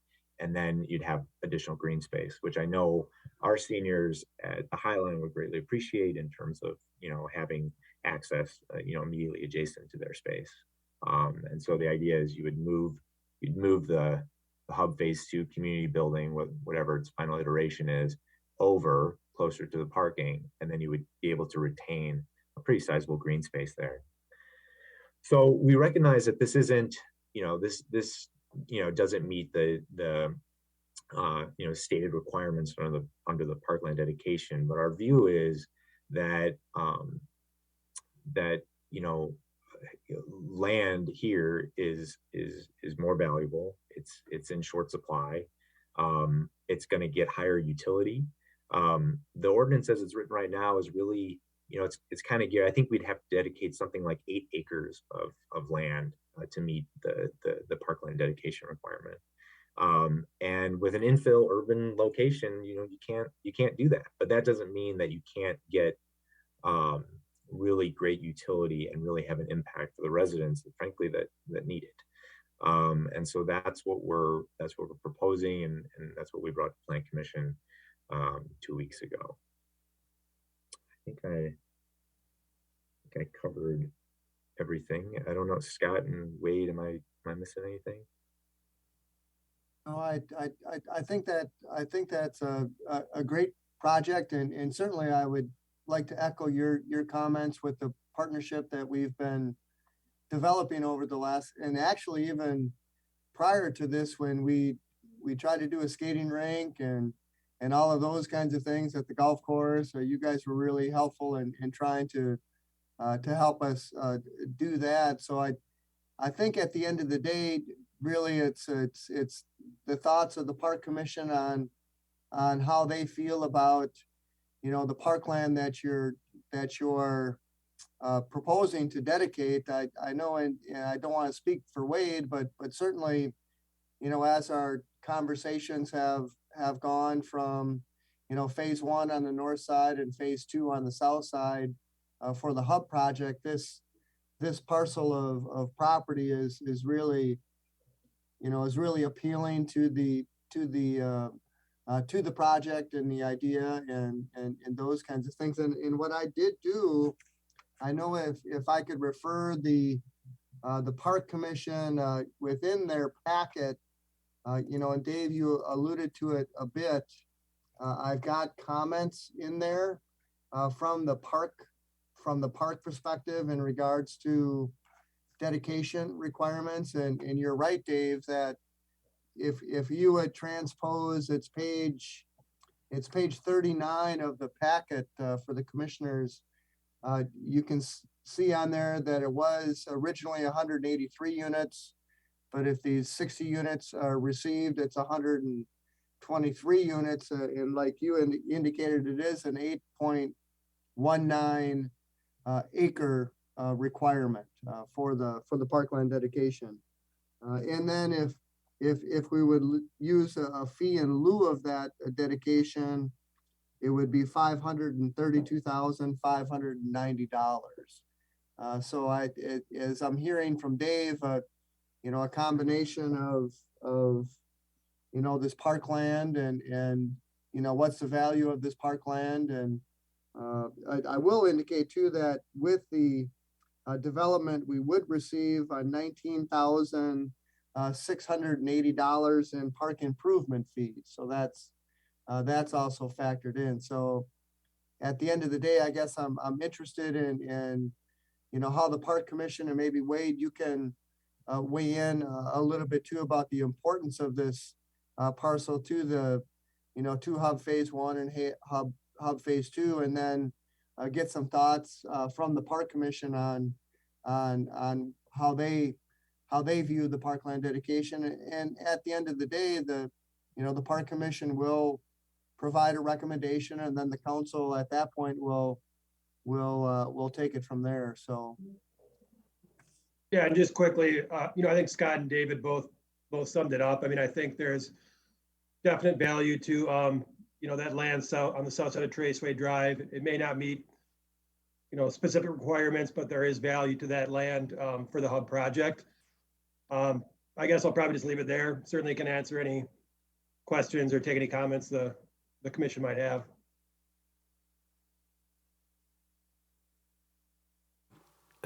A few things just for clarity here. The High Line, is that the existing new building that would be at the southwest corner of Traceway and Fish Hatchery? Is that the name of it? Yeah. Okay. And then North of your site that we're looking at, did you say that a couple of those original buildings, well, I'm looking at a map of the site right here. Did you say that a couple of those buildings to the north, original buildings, are not there anymore? Those were removed in the past? In other words, is this an old satellite view that you're using? This is a current satellite view, but Yeah, you that can one. see it's this section right here and this section right here. There was a building. There was a building here and a Okay. building here.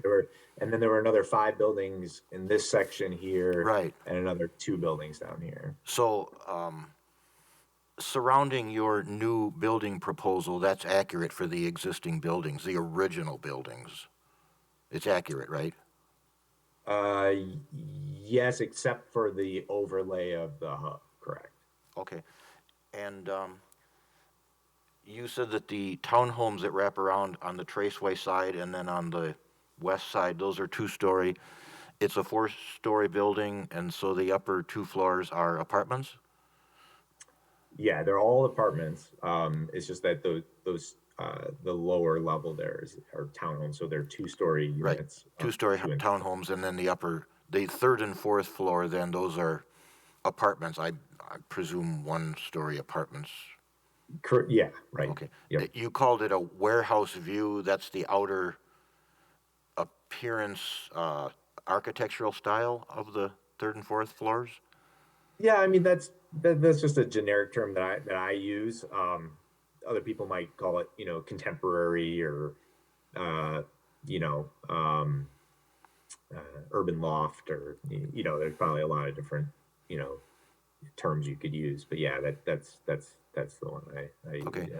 Does that refer to just the outside appearance view of the 3rd and 4th floors, or is that somehow the architectural style of the inside of the apartments as well, or not? No, yeah, it's just the outside, just the fact Okay. that it's got a flat roof and sort of a corrugated siding to it, and more of a box as opposed to a more traditional articulation that you see on the lower levels. But the inside, they are traditional looking, standard built apartments like you would expect of any other apartment.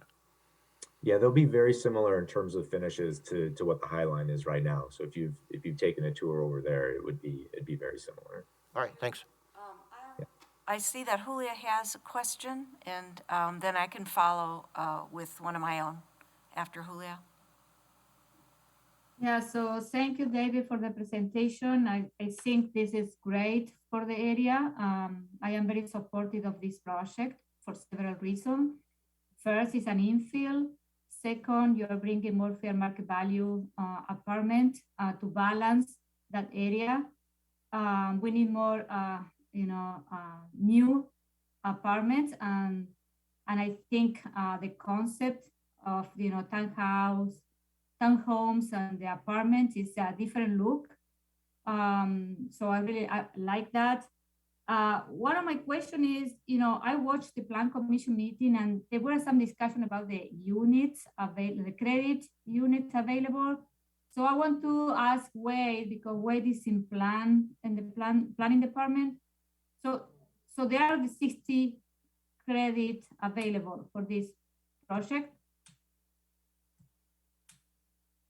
Was that a question? I'm sorry. Sorry, Yeah, it's Julia. a question because I heard in Plan Commission that there was some confusion about, it was not Yeah. like a, And to be honest, I haven't been engaged in that conversation. I can certainly confirm with okay, Lisa, our other planner, but I think everything that's been presented here tonight is, okay, as far as I know, accurate information. So, yep. okay, no, good to know, okay, okay.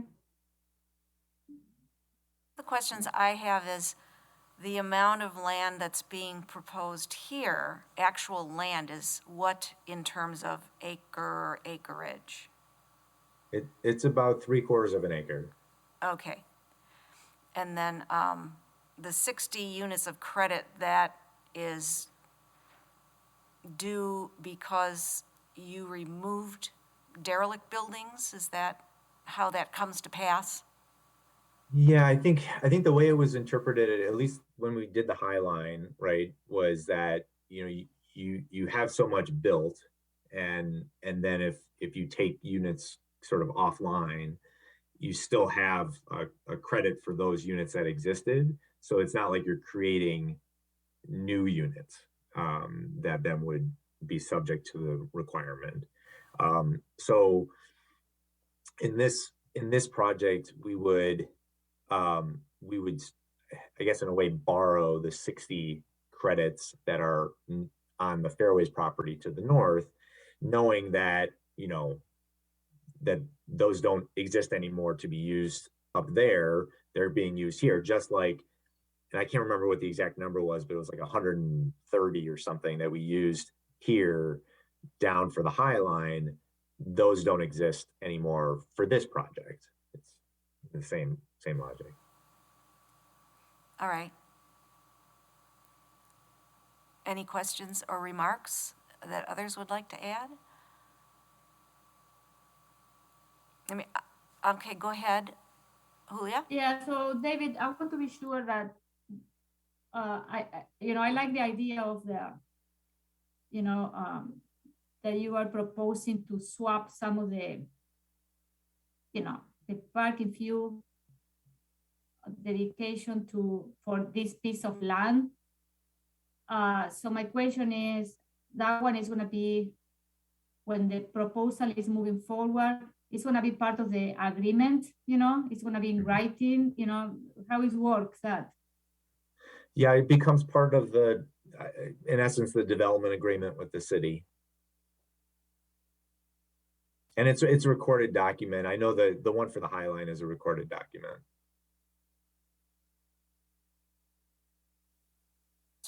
You were talking about easements to expand the amount of parking that could be concentrated in one area, if I was following that correctly.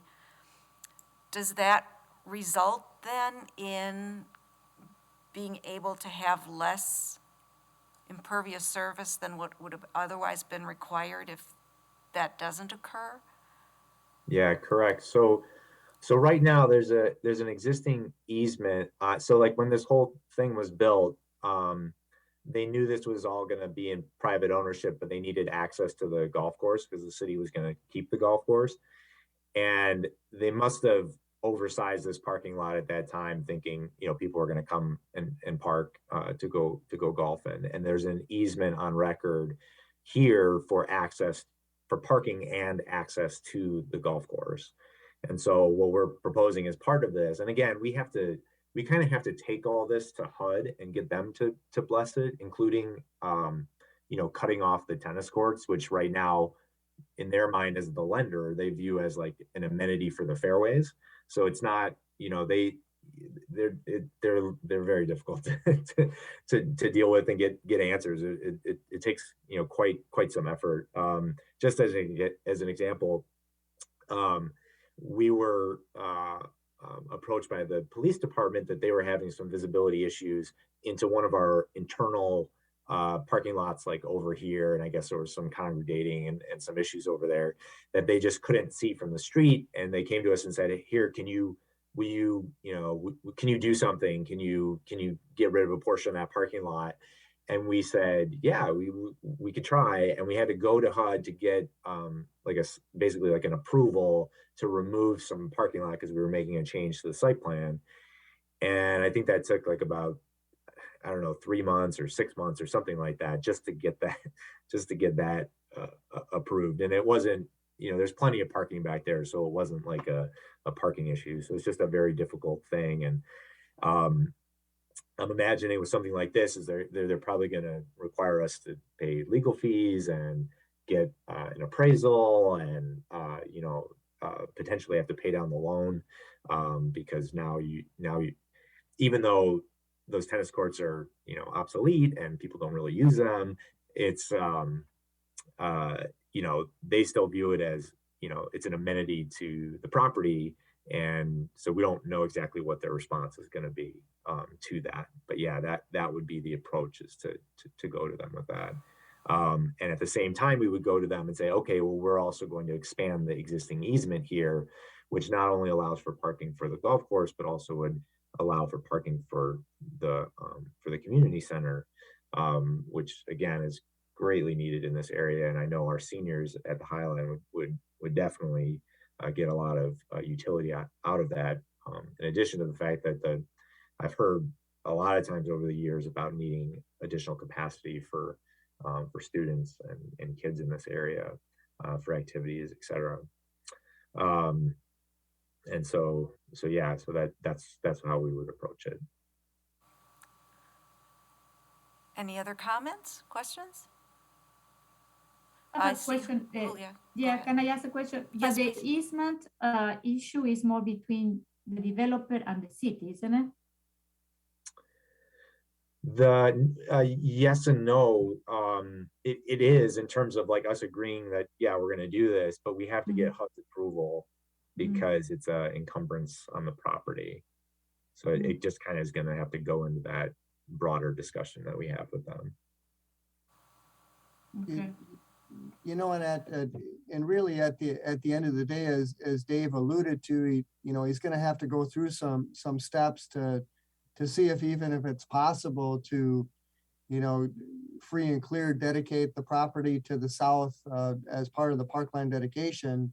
I guess what I'm interested in is, does the Park Commission feel that it's a good idea to accept this as the Parkland dedication?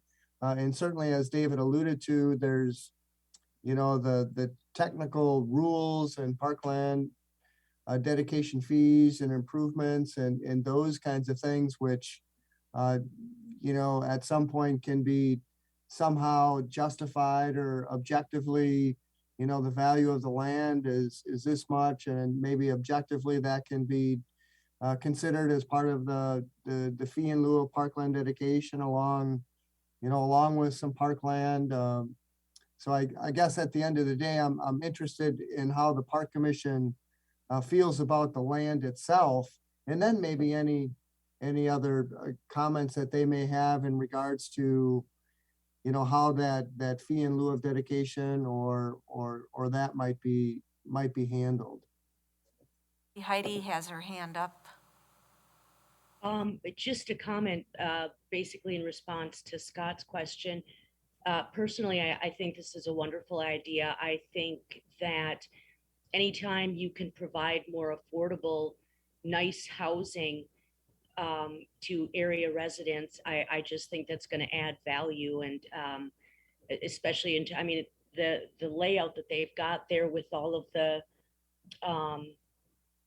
amenities inside the outside of the structure. I just think this is a really good idea. Thank you. Sure. And Sarah Schrader?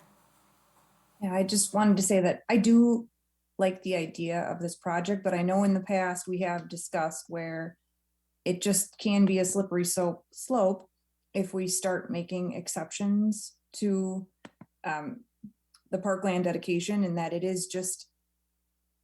it's something to consider. But I do feel like this is really early because there are just several hurdles that still need to be overcome. So I'll say that I agree with previous conversations that we've had in this commission where it's something to consider of a precedent that we're setting when we make exceptions.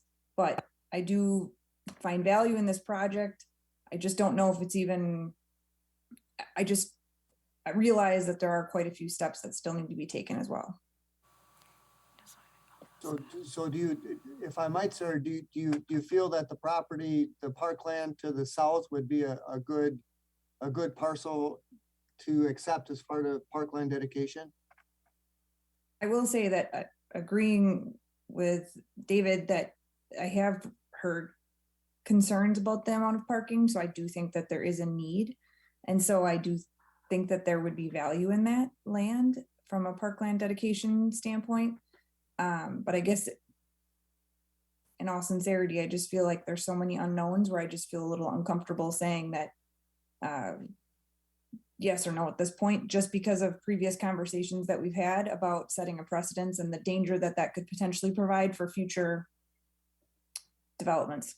And again, we as the Park Commission are providing information to Mr. Gevers, and yep. And it certainly isn't the last last crack at it, if you would, but just trying to get a feel for the park commission on how they view it and those kinds of things. And I agree, at the end of the day, the park commission is really going to recommend to the council, and then the council will make those final decisions. Patrick, did you have something? And I would point out too, you know, I understand the concerns about, you know, slippery slope and not wanting to set, you know, precedents that, you know, you have developers all over the place asking for, you know, accommodations. I think this is a little bit of a different animal for a couple of reasons. One, you know, in this area, you know, if this were a greenfield site, if this was like farmland, it's like south of Lacey Road, providing 5-8 acres, you know, it's not, you know, what is that, like, you know, 50 grand or something. I mean, it's not equivalent, you know, it's not really apples to apples. So I think that there's something getting lost in the way that you know, that ordinance handles it, that isn't accounting for the density and the growth and the land value, like the inherent land value. You know, if you ask me, do you want you know, 3/4 of an acre here in Fitchburg or 3/4 of an acre in, you know, Midtown Manhattan, you know, it's pretty clear which one anybody would take, right? It's sort of a similar situation here. You also have a situation too, I think, where, you know, providing, you know, park space in a greenfield site that's, you know, doesn't have a lot of people, you know, around it, you know, even if they're building, you know, an apartment building out there, it's not going to get that much use. You know, here, this land is going to get a lot of use, and it really, and the area really needs it. And so I really do applaud everything that Scott and Wade are doing here. And anyway, so that's kind of a thought there. Just when you look at the value component of it. And I might, if I might, just add, and I know Wade is there, but we're certainly in the process of updating, as the Park Commission knows, our park and open space plan is being updated. And one of the items that we want to get on the list is the fee in lieu of Parkland dedication and all of those requirements. And when they were created 25 years or 30 years ago, that they seem to make sense. But I think as Dave alluded to there, you know, and that's what I was kind of alluding to, that the objective, you know, what is the objective value of the property? And I think that might be the fairest way. And that's certainly not the way we do it now, but I think as we progress to how do we value parkland and parkland dedication, I think the most objective way is, assess value. And then there's, that's a given of what that value is. So. Yeah. And you know, I mean, just to give you a ballpark, I mean, this land here, you know, that went into that deal, and I'm fine sharing it because it was all, you know, part of the development agreement that we had with the city on the High Line. I think it was valued at like $900,000. You know, and that was quite a couple of years ago. So I think that helps sort of support, you know, kind of what Scott's saying about that. Julia, did I see that you had a comment or question?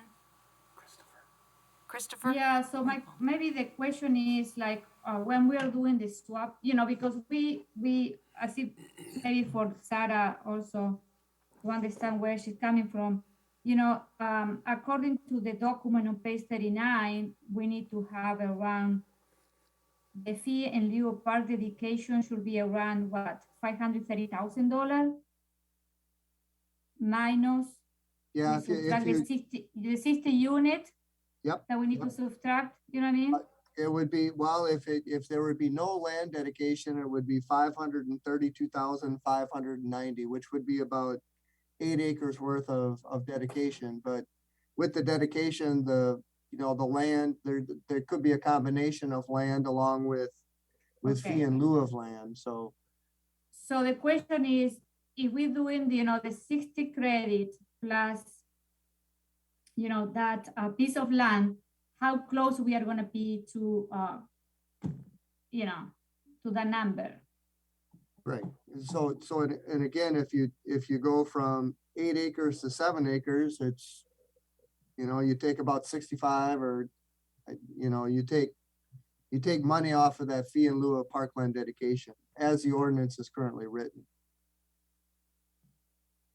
Okay, so that one is, this is something that maybe we should have more clarity if we want, you know what I mean?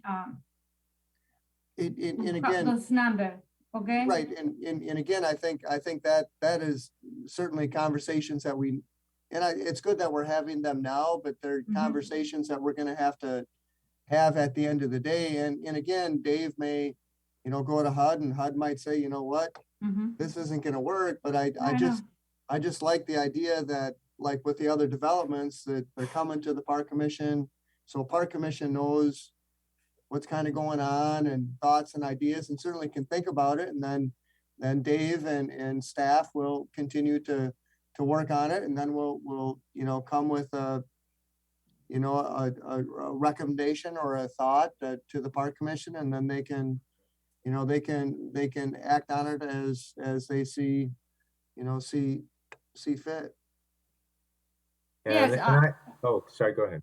No, I want to say, I am open to, you know, this is an outside the box idea or proposal, and, you know, I am open to support and explore that. And Dave, you can be sure that it can be done, because we don't know yet, you know, because you need to talk to, you know, HUD and, you know, your partners and, you know, so, but I think this is a, you know, and if we're thinking to build a phase 2 for the hub, you know, and we will need to buy a piece of land because we don't have enough land to build it. So I think it could be a win-win situation for the city. Christopher, I see that you are waiting also. Yeah, I was basically just going to reiterate what Sarah and Julia said, that yeah, I also have, you know, some hesitation about making you know, special considerations, but on the other hand, you know, as we all know, our ordinance for the fee in lieu of dedication and parkland dedication, it's a bit outdated, so that falls to us, you know, and Plan Commission and City Council as the governing bodies to make arrangements for special cases when the law doesn't necessarily fit. So this does seem to be one of those, and you know, the plot of land for near phase 2 for the hub, I think is of special value to us as the city, and especially whereas this hub project is going to be kind of a shining jewel in our park system. If that piece of property is able to make that phase 2 more successful, that just makes it all the better for us. So just say generally, it seems like a good idea. If there's a way to make it work, like Julia said, there are so many variables up in the air right now, but if there's a way to make it work, I think it's something you know, that I can be supportive of. Any other comments? Or is it a wrap? Are we ready to wrap up for today on this topic? It looks like we have exhausted our questions and comments. Thank you for coming. Yeah, thank you for coming. Thanks, Dave. Yeah. See if I, oh, there it is. Right. Have a good night. Thank you. See you, Dave. All right, moving on to 5C, Stoner Prairie Park Design Consultant Approval. And Scott, to bring in your introduction.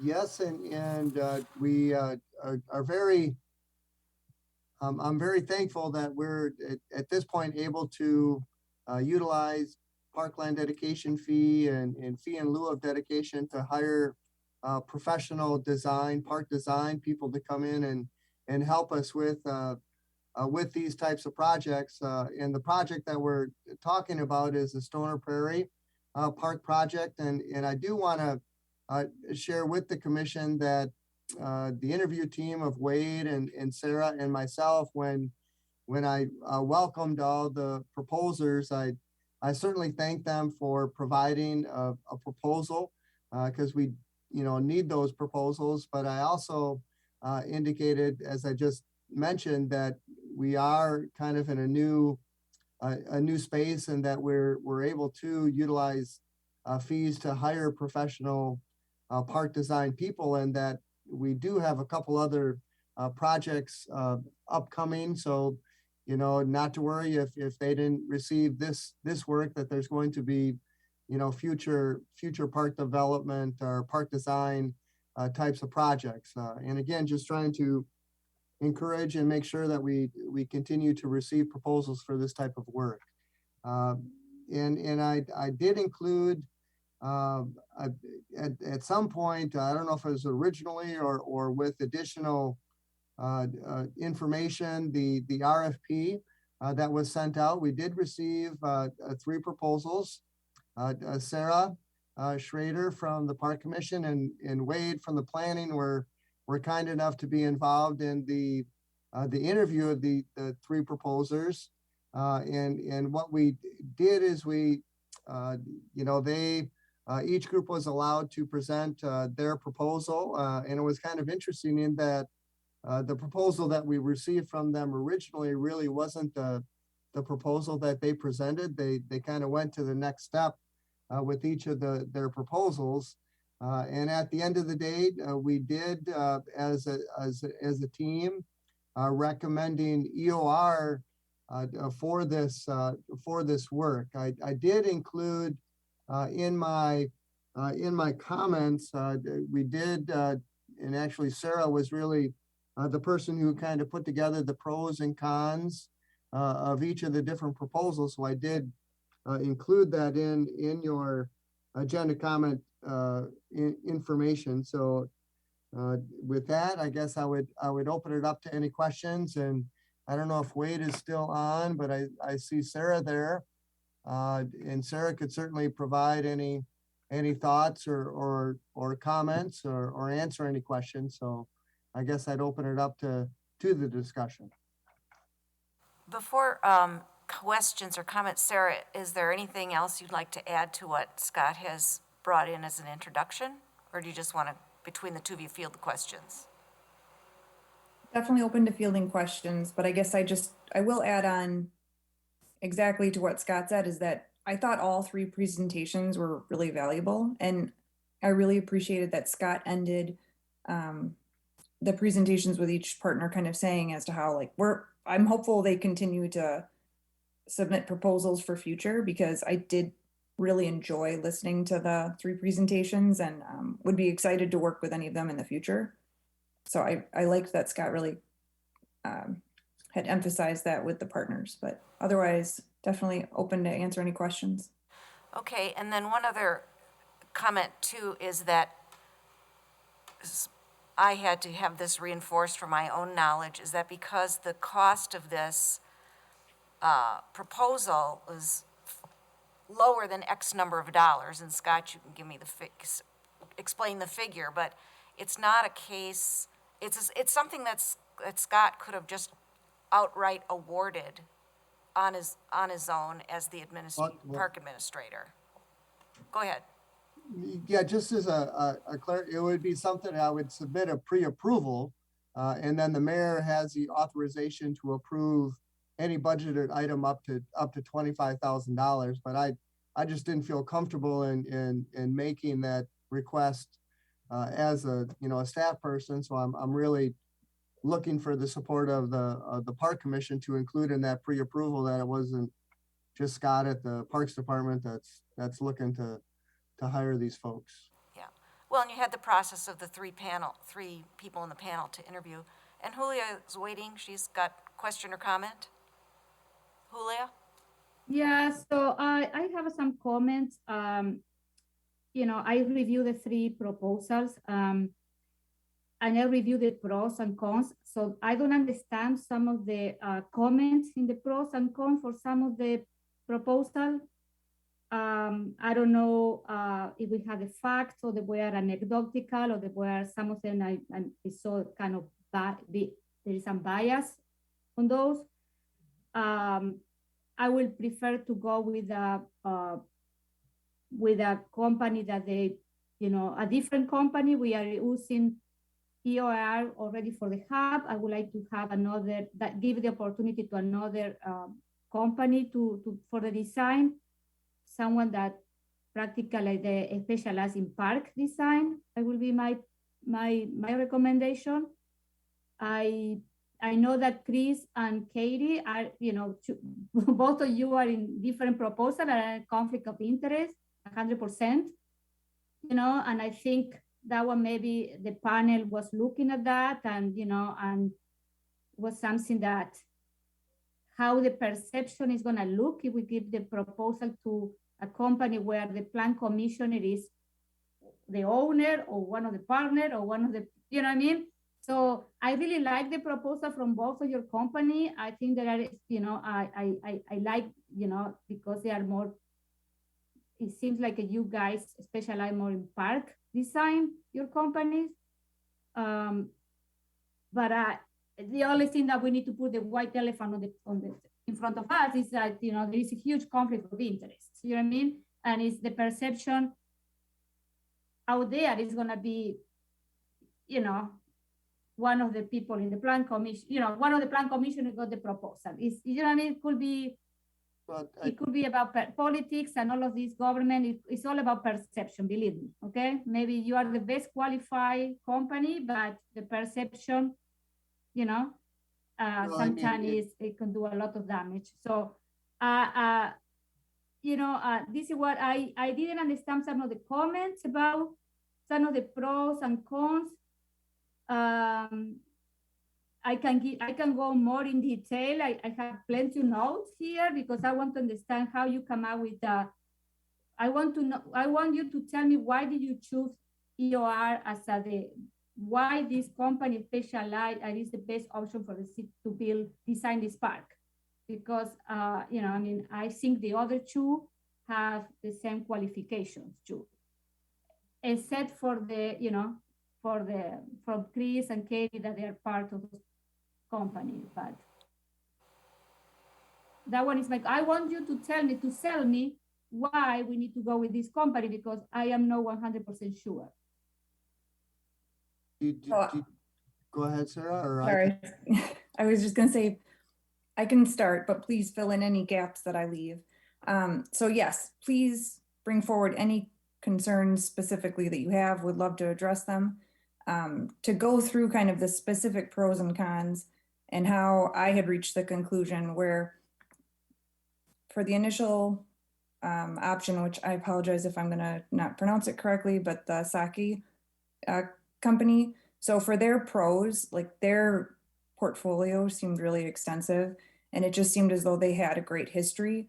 The con that overwhelmed me that I couldn't get past for the specific to choose them over the other two is just, I couldn't understand the advantage that they offered for the additional cost, that they were significantly more expensive than the other two, while the other two seemed just as qualified. So I loved their portfolio. Their history seemed expansive and just that would bring a lot of value to the park planning process.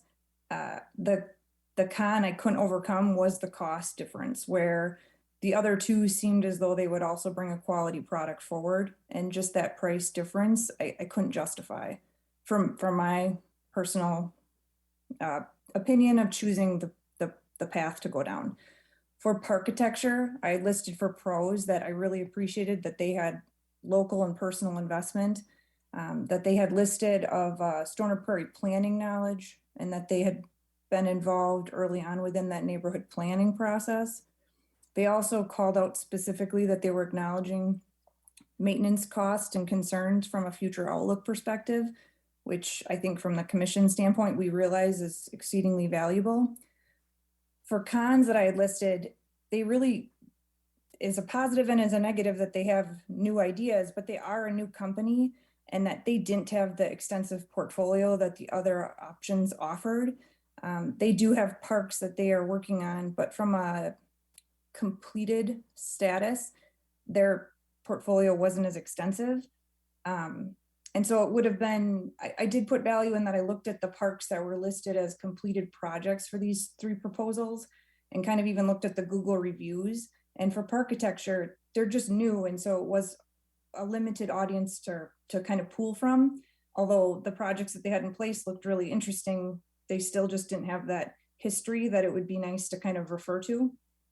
For a conflict of interest, I really didn't consider Christopher or Katie conflicts of interest, just because they're professionals. That's part of their job, and that I never questioned that they wouldn't be able to separate the commission work from their professional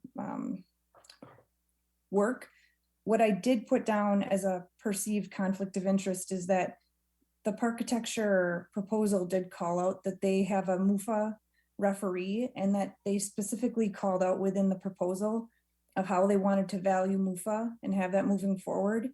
And I did take that as a concern, and just even as a perceived conflict of interest, just considering the conflict that we had within the survey process, and knowing that work has been done to kind of gauge the neighborhood interest. And I didn't care for coming in with a preconceived notion of an organization already being slated to be part of that park. I'm not against the organization being part of the park, but I just didn't think that they should necessarily be highlighting that within the proposal as something that was known and was going to be considered. So for EOR, the project that I had recommended was that for pros, they'd called out their knowledge within watershed experience, which from the Stoner Prairie neighborhood, that's something that's obviously really important. They had history and appreciation of the Fitchburg philosophy. They really emphasized the seams, the importance of just our park project, and just what we do call out as the Fitchburg philosophy of how we review parks. I also thought it was valuable that Wade has had positive experiences working with EOR for the hub project, not wanting to give multiple proposals to a same company, but I do think that at least the experience that we've had should weigh in favorably, that they've been a good partner to work with. And then for cons, the only things that I listed is just that it would be nice to have variety. I wish that they had more local experience, but I really did feel as though the pros outweighed any cons of their experience, their knowledge of watershed, our history with them. They specifically called out the school engagement, so they just seemed very knowledgeable about the project, and like I said, the Fitchburg philosophy. But Julia, please, any specific questions, more than willing to answer. No, I want to clarify. I am mute. Now you are. Okay. No. So now I understand better your comments, but I have my comment too. More question. First of all, I want to make clear that I know that Katie and Chris can be professional. I don't have doubt about that. I am talking about perception. I am in politics and I know what perception is. Okay, so that's it. It's about perception. It's not about that, because I really like your proposal, guys. You know what I mean? I really like your proposal. So I couldn't understand when you meant, I consider you are more like an engineer firm. I know them. I know them from another project in the city. There is a big engineer firm, I know that they specialize in, they have some people specializing in park. They do some park design, but it's not a park design company. We need to, it's a big engineer firm, period. So of course they're going to have more, how can I say, resources, better portfolio, more history. I don't know, you went to the website, but I don't know how many people were there. So it's a huge company. So, of course they are going to provide, they have in the in-house a lot of type of engineer, from watershed to environmental to whatever, geotechnical, you name it, they have it. I don't see them as, I know that they are doing the hub and they are doing a good job, but they are partnering with the other company for the design too. So I was looking more for a more like a company that they specialize in park design. So this is why I like the other two proposals too. One of my questions is when you mentioned in the EOR, they say one of the pros is acknowledgement and appreciation of the Fitchburg philosophy. So I didn't understand what does it mean. You know what I mean? You know, what is that? Because they have worked with the city, so they have experience working with the city. So we know that they are a reliable company. They have a skilled professional in, you know, working with them. They're doing a good job. Of course, that one is, this is my other comment, is like, if we compare to the other two companies or or Parkitecture, that is more like a small firm specializing in park, of course, we cannot compare apple to apple with them. So this is what some of this, the pros and cons, and couldn't understand the way they were written. So now when you, Sarah, mentioned a little bit more, I have a better idea how you guys came out with this, your recommendation. But, you know, so, but I think when we need to compare pro and cons, we need to be more like, if we compare the three companies, we should put more like a, how can I say, more comparative, you know what I mean? So, so we are comparing a company has a lot of experience, engineer firm, a huge engineer firm, with two other smaller companies. So of course they are going to be, you know, they're going to stand alone in a different, you know, level. But my particular view is, I don't have anything against EOR, but I would like when I was looking, thinking about this project, I was looking to work with a company that specializes more in park design. That's all. I have a couple of questions and comments. First, the general remarks or concern, which I understand why the question is raised, about members of the commission being, they're on the commission because of the value of their knowledge. They're not, according to city policy, precluded from bidding. They can't, that I am aware of, only because of looking at, I guess the Public Works Commission has a person who was, if not is still serving, that works for K&A, doing the engineering, a lot of the design work for, perhaps it was West Lacey Road. And so that person simply is not the main contact. They're not voting when it comes to the project. So, you know, we will have to clarify, as we may have a difference of opinion now, but what is the actual city policy and what are the city guidelines? And I understand at the same time, the phrase appearance of conflict, people have to be careful about it.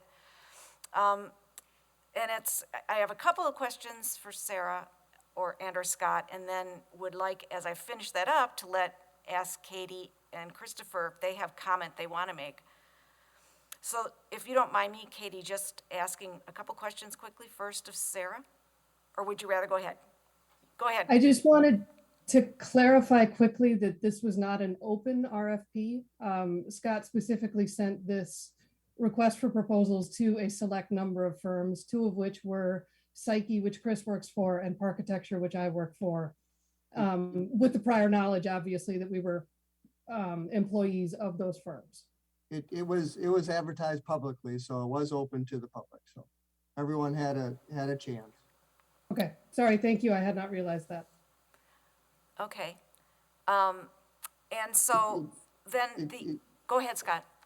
Yes, if I might, and I don't want to, you know, a couple of the questions or comments that Julia had in regards to acknowledging and appreciating the Fitchburg philosophy in regards to parks. It's really the three themes that we've identified in our park and open space plan as goals for all of our new parks, with themes, solitude and sociability. So I think And I think that's what Sarah was referring to when they understand and appreciate what we're trying to do. And then a little bit about, Rob Stein, who is the landscape architect for EOR. He went from the company. He's new to EOR, so he is the park designer that received the hub. So it's really, he is a park designer that went to change companies that went to EOR. And EOR does bring, the additional nature-based stormwater kind of expertise to projects. And I think they realized as a business that we needed to get if we wanted to get into the market of park designing, we need to get a landscape architect who was experienced in it. And that's, I think, why they retained Rob. And Rob was the lead for the proposal that EOR presented. Well, and I think that leads into one of my questions. I'm hearing, and I see this phrase, watershed knowledge. Now, isn't that assumed that that is something that any of these park design firms have to have a grasp of? And in this particular case of this park, it's completely graded already, level and pitched to go into storm drains and into existing and constructed stormwater retention and treatment facilities. So am I mixing metaphors? Is that something different than watershed knowledge? Because if it's not, all that work's already done. Agreed that all that work's already done. I guess my perspective is just knowing that the Stoner Prairie area has had concerns with watershed. And so I think disrupting any of that land is just of concern and of consideration. Like, agreed that I think that that is an important part of any landscape architecture and that it's a consideration. But I will say that it was nice to hear a proposal that specifically called out the knowledge of a concern of watershed, and just knowing that that is an area that has had concerns. And as we're disrupting any soil, I would hate to have it not taken into account, just knowing the history of it being an issue. Explaining that, the little node section of the park, that oldest area that is east of the bike trail that leads to the school, is a little different. I don't think that was regraded because there's fairly mature trees there. It's got a storm drain because that does get wet and soggy, and that helps in a way. So there still has to be some treading lightly over on that area. And then I think I had one more question. No, I think I covered mine. And anybody else have remarks or questions? Julia again? Yes, one other question that I want to be sure that you ask, this one is for the panelists. Even though there was a survey done, okay, it's gonna be imperative that we already engage the neighbors in the area, so some have a public outreach too, or a meeting with the neighbors, you know what I mean? Because, I don't know if that one, have you discussed that with each of the company and how they're going to approach, how they're going to do that? That's all three had definitely emphasized Okay. the importance of knowing that and Okay. engaging the neighborhoods. That without a doubt, that was something that all three had prioritized, just that the neighborhood involvement was something of Okay. definite consideration. Yeah, in case that some of the neighbors are watching this meeting, So, Yep. Okay. Okay. My other question is, when we talk about the design, because my other concern about is going to be how much it's going to cost this park with all the amenities that is going to come, because there are some funds that are coming for park dedication fee, and I know that you receive an email with some of that information, but it's not going to be enough to cover this. If we are talking about park with shelter, bathroom, fields, we need to talk about millions, okay? So is the design is gonna be done in phases where we can say, okay, we are gonna do phase one, is gonna be, because we have this amount of money allocated in the budget. And then phase two is gonna be at, I don't know, I'm gonna make it up, the shelter, you know what I mean? Phase three is gonna build other type of amenity in the park. So is the design is gonna be, that is they're gonna be proposed by EOR, is gonna come with phases, you know what I mean? Because we need to, I don't think that the city is gonna have all the money to build this park from scratch to finish one time, you know what I mean? So, You know, Go yeah. ahead. I could certainly respond to that. You know, at the end of the day, we're going to want to have a park plan that's going to be all encompassing, and certainly once that plan is determined, there's going to be, you know, cost estimates that are going to be associated with that. And then we'll have to, you know, in theory, if we don't have enough dollars, do phasing. But, you know, I'm confident that, you know, the dollars that we have allocated, we can get a lot done.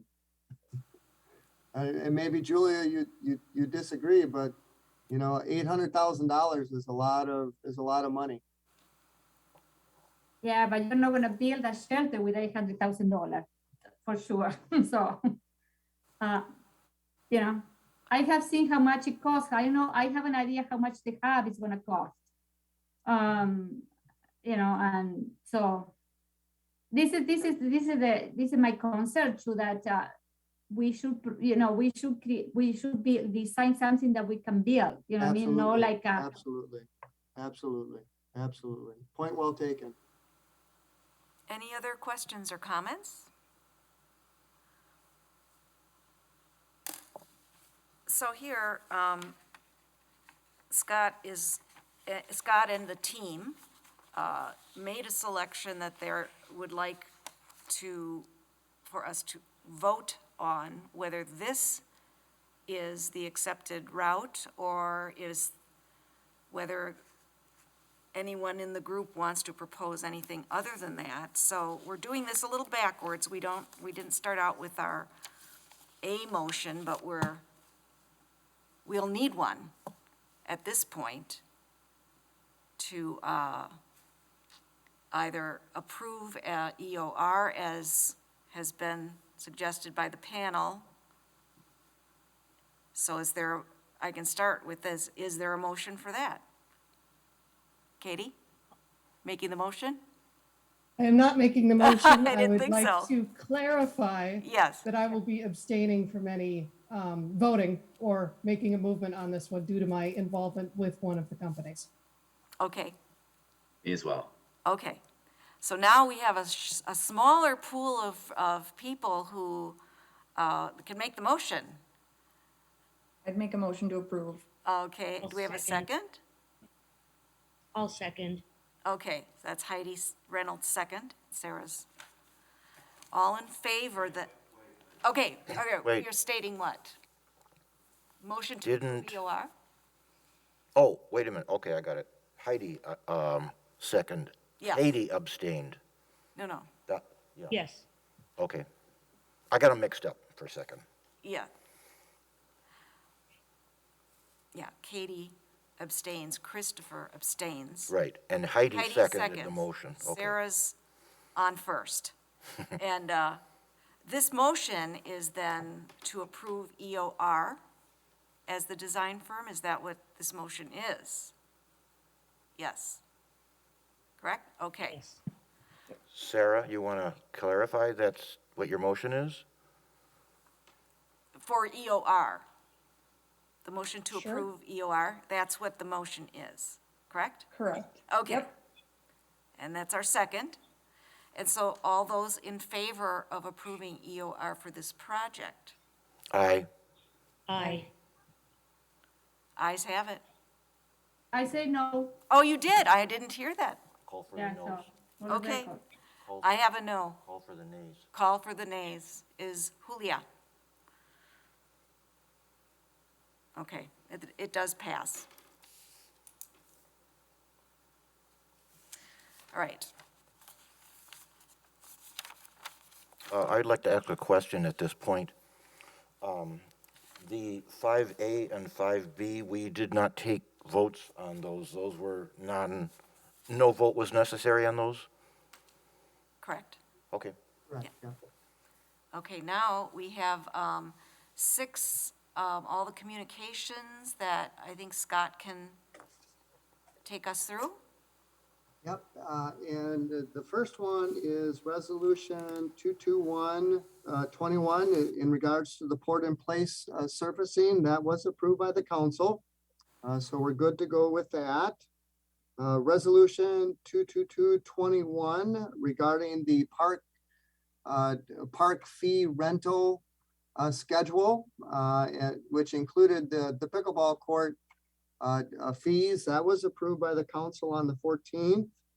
Also, they did recommend the amending of through resolution R 22321, the general fund transfer of dollars back into the 2 CIP accounts, one for the parking lot resurfacing and then the other for the recreational vehicle purchase.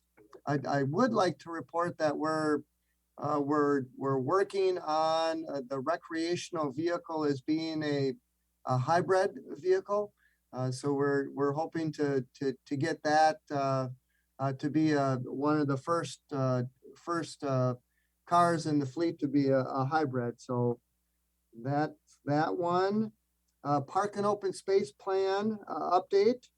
We're working on, Wade is working on updates. So we're hoping to have something to the Park Commission in February. I did want to draw attention to Mr. Stevens did provide some additional information that we, included in the, in the summary of information that we're receiving from the public. So that was included in your packet. Item E, the small scale egg project. We are currently working internally with staff on that RFP. So we're hoping that could potentially come to the commission in February. And then the park designation and related items updates. We don't have any update on that. So that's a communication. I might, and Sue suggested, which is a great suggestion, that what we do is we kind of, there may be some confusion in regards to the agenda. So in the future, in February, instead of action discussion items, it's just going to be action items to clarify that we're in need of some votes, which would have been items A, B, and C. But again, too, at A and B, we didn't take a vote, but they would be classified where we would be looking for action. And then in the communication is going to be communication and discussion. So that's going to allow us for staff to communicate what we're working on, but certainly some discussion from Park Commission members if they have some thoughts on it. But that's all. Go ahead. Question on that. Does that, that kind of sounds like what I am thinking, that you would have one category of action items and then maybe a next category of discussion items and then a category of communication? Well, it's going to be a combination of, instead of communication, it'll be communication and discussion. And certainly all the action items allow for discussion, if you would. Yeah. But just to clarify that, these are items that we're wanting the Park Commission to take action on. They may decide not to. Right. But no, I'm good with that. I'm just suggesting, since you're redividing things, that, well, like I said, maybe, from our agenda right here, if we were to redo this after the fact, A and B would have been in a discussion category, because we tend to I would have kept them in action so that there could have been potential action if we needed, if the Park Commission wanted to take some action on them. Oh. I don't want to what I don't want to do is I don't want to put an item that's, I want to be safe to make sure that everything that could potentially take action or need action would be in that action category, so that the commission has the option to take action if they would like to. Okay, yeah, I can see that.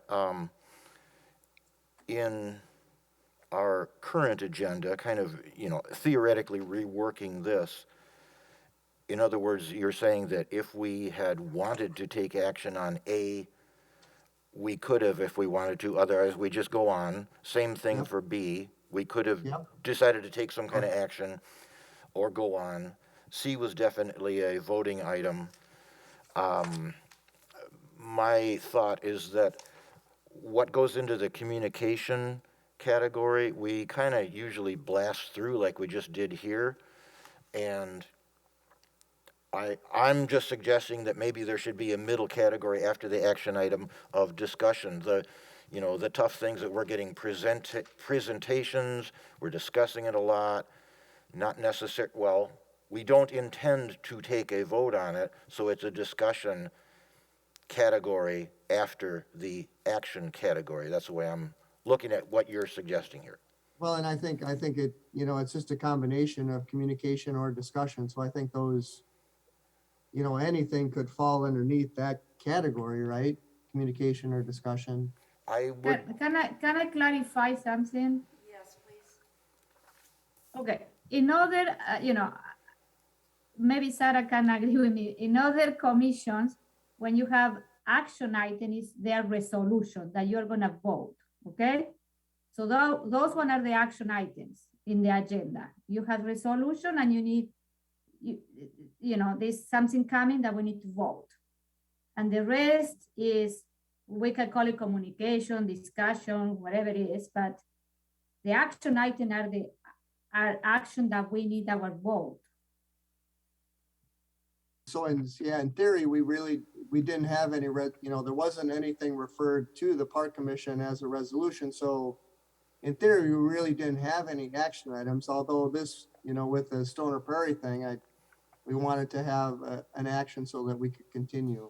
See, and I'm looking more for the clarity for the public as well, where, to me, I would have said that the only thing that would have been listed as an action item tonight would have been the selection of the design firm.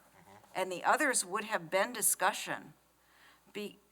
Because I'm not sure, it's not necessarily likely, but you could get yourself into legal trouble taking some sort of a vote that puts the city government in a direction that the public wasn't expecting, and they're going to say, well, that's not what your agenda said.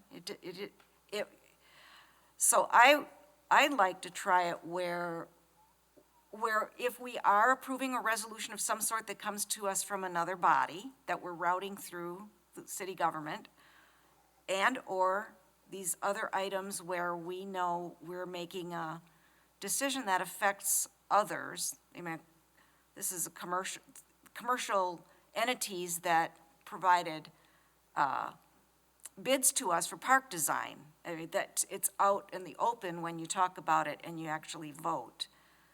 Then the other things should all be discussion, because, and then if we decide after a discussion of something, whatever it is, if it needs a vote, it can be voted on the following month in many cases. And Patrick, you got another comment. Okay, just trying to think of this through, and of course this is a new proposal by Scott, and our parks agenda, I believe, is very unique and not a duplicate of other commissions, so we can kind of design this any way we want. So one thing I don't like, if we throw a whole bunch more stuff into communication only. So as another idea here, as I think this through, how about if we have the first one as action item, as Julia says, resolutions and things like that we really need to vote on. The next would be a discussion/action where maybe we will, maybe we won't take any action on it. That way, as Sue says, we're kind of notifying the public, we might decide something there, but maybe not. and then we keep the communication where it's just a quick briefing on little things going on. How about that? And I think I could kind of use, you know, my judgment on, and again, I would judge towards, you know, there may be a potential action that I would put in that middle category in Right, case right. the Park Commission would Yeah, want to I'd take leave it that. up to you to slot things into the right order as Yeah, you expect. But No, I don't like things, let's say, a whole bunch of things in the communication where it seems like, oh, we're just going to hear a little bit about this and go on and on and on right through the whole list real quick, like we just did. And like we were saying here, if things may have an action item, they should be noticed as such. Yeah, I did have something I was going to bring up and discuss about one of our communications, and we'll get back to that, because we are talking about one of them now, but Julia, did you have another comment, or Sarah, did I see something? I have a question. Scott, the Stony Prairie Park design is going to council for approval of finance committee? No, isn't it? Because it's under 25,000. Yep, and So, okay. So that one, we voted because we want to have a consensus from the park commission, but yeah. So that one was not a resolution. Yeah, okay. Yeah, so there are things that we'll vote on that don't route their way back up to the council. I didn't want to submit the pre-approval to the mayor just No, as it's fine. myself. I Yeah. wanted to have the Park Commission to be on the same page. I have another clarification here. Can I ask a question? Sure. You know, under communication, we had D, parks and open space plan update, and then an F, we have park designation and related items. So I thought the park designation discussion was under the park and open space plan update. We are not talking about the same, it's one of the components. Why we have separate items? Yeah, the Park and Open Space Plan is the big document, but within the Park and Open Space Plan is the park designation and related items. So that's the specific parkland dedication and all of that discussion, which is a piece of the bigger Park and Open Space Plan. So because that's really kind of a hot topic at this point, that's one of the things that we're gonna attack first. I get it, and I understand that, and I know that, but my question is why we don't put this F as under a bullet point under the park and open space, because if we are going to revise the park and open space plan, and we are talking about this topic, you know, we need to discuss first park designation, and we need to come up with some idea, you know, to put it in the plan. So for me, it's a piece that is a component of the plan that my question is why we have it should be like a subgroup, you know what I mean, instead of separate item. That's all. Yeah, and Wade could, you know, there's different layers, like you said, Julia, and you know, the bigger layer is the park and open space plan, but then a layer underneath that specifically is the Parkland dedication and all of that. Okay. I want to go back to, if it's all right, talking about the Seminole Glen Condo Homeowners Association communication to us via Michael Stevens. He's on their board. And reading it, I really appreciated it because it is a set of guidelines that could work for us always when we're talking about developing new parks or making changes to uses to parks. So I hope that we keep this on the front burner as something that we're going to understand and think about in what way can it be implemented so that upgrades to parks or designing new parks goes real smoothly and you get the largest amount of people behind the projects.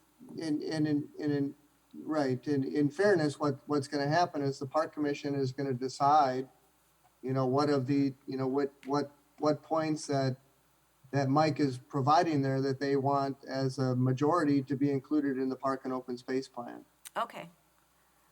Go ahead, Patrick. I would like to second what Sue just said, because I think Michael Stevens, as the president of this condo homeowners association, has put a lot of work and a lot of thought into McKee Park in particular, and pretty much probably, as far as this document here that he sent us, the whole park system. So yes, Yeah. I second what Sue said. Yeah, and this was a communication that was reviewed by their association. It's just, and it pointedly or specifically removed sort of the hot takes about what happened in the past with history, which is history, and just talks about future planning, which I really appreciate. And so enough said And that'll there. be the decision will be the majority of the park commission on how they feel on each of these specific items. Correct. Okay. Can I make a comment? Yes. Yeah, I want to make a comment that the city, I think we go through this review. We do it. You know what I mean? Every time that we are, every time that we, develop a parks or any project, we have a checklist of things that the city goes through, and I think that maybe the way that it's written is different, but I want to, for people that are watching us, is the city do the due diligence of considering all the aspects, when we build something, from a park, from a housing, a neighborhood, you name it, a road, we have a process, a checklist. So I think we do the due diligence, and all these stakeholders that are here, we ask, we reach out to them. So I want to mention that the city is not looking the other side and not doing this stuff. We are doing it. Maybe the different checklists that we go through, but with different naming, but we do due diligence every time that we build something. Any other remarks? So that has taken us through all of the communication items. Patrick, do you have something? Only if we're done with communication item and before staff reports, I want to inject something. Go ahead. Okay, I forgot to ask a question back when we approved the draft minutes of the December. I had a part in here, and since we're all together, this is a good time to clarify this little point.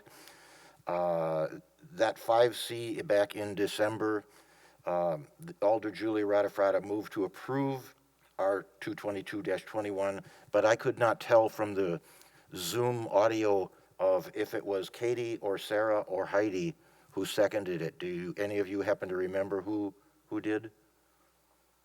Just to give credit to somebody, or somebody want to grab it? I think Katie did it. Okay, good. That's clarification for Scott, all right? Katie did it. Okay, Yep. good. All done. Thanks, Patrick. Okay, and then the staff reports. Are there questions or comments about staff reports, item 7?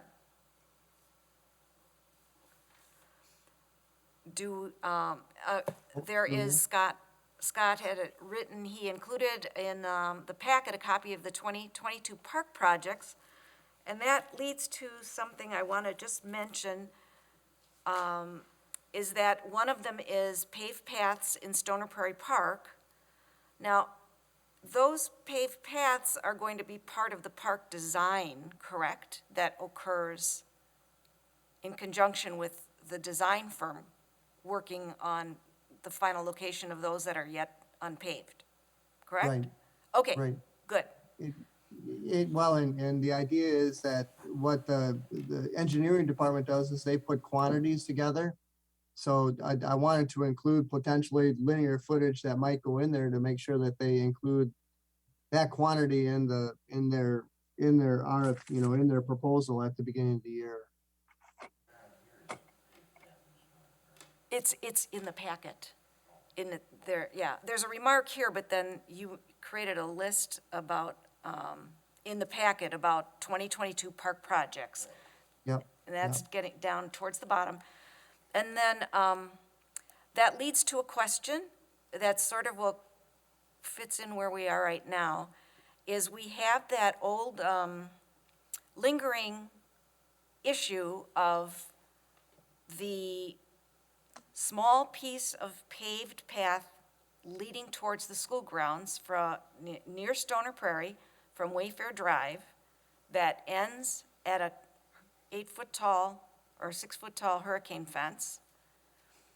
And I don't think I have hope that something is going to happen there, but I don't know, Scott, if there's anything cooking there. I know Mark Clark is the building and grounds supervisor for Verona Schools. He'd be the contact person. That, I view that as part of the Stoner Prairie Park planning project.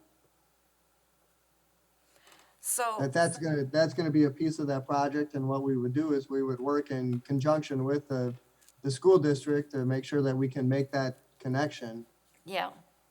So that's how I see that getting resolved. Yeah, he had, the first go-around of it during our planning committee that we had originally was that he had said to, and this is not a current conversation, this is going back to like August, and I talked to the vice principal at the school about a different topic entirely, not parks related, but we talked about that, and he had said the answer at that point was they didn't want to do anything, that this was coming from the buildings and grounds person.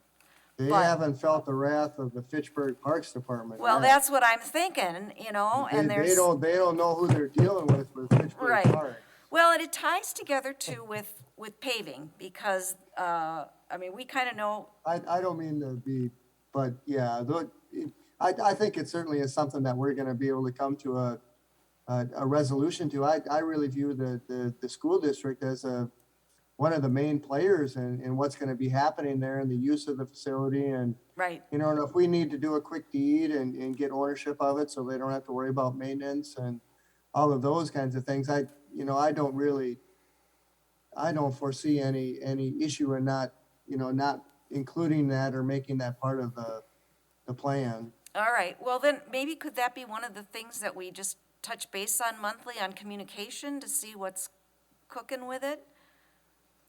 And I think that's going to be part of the Stoner Prairie park design communication when the park designers come in, and those are going to be some initial comments that the park commission is going to provide to make, and then we'll make sure that it's part of the plan to get it included in there. So, Okay. yeah, you'll get our see it, updates.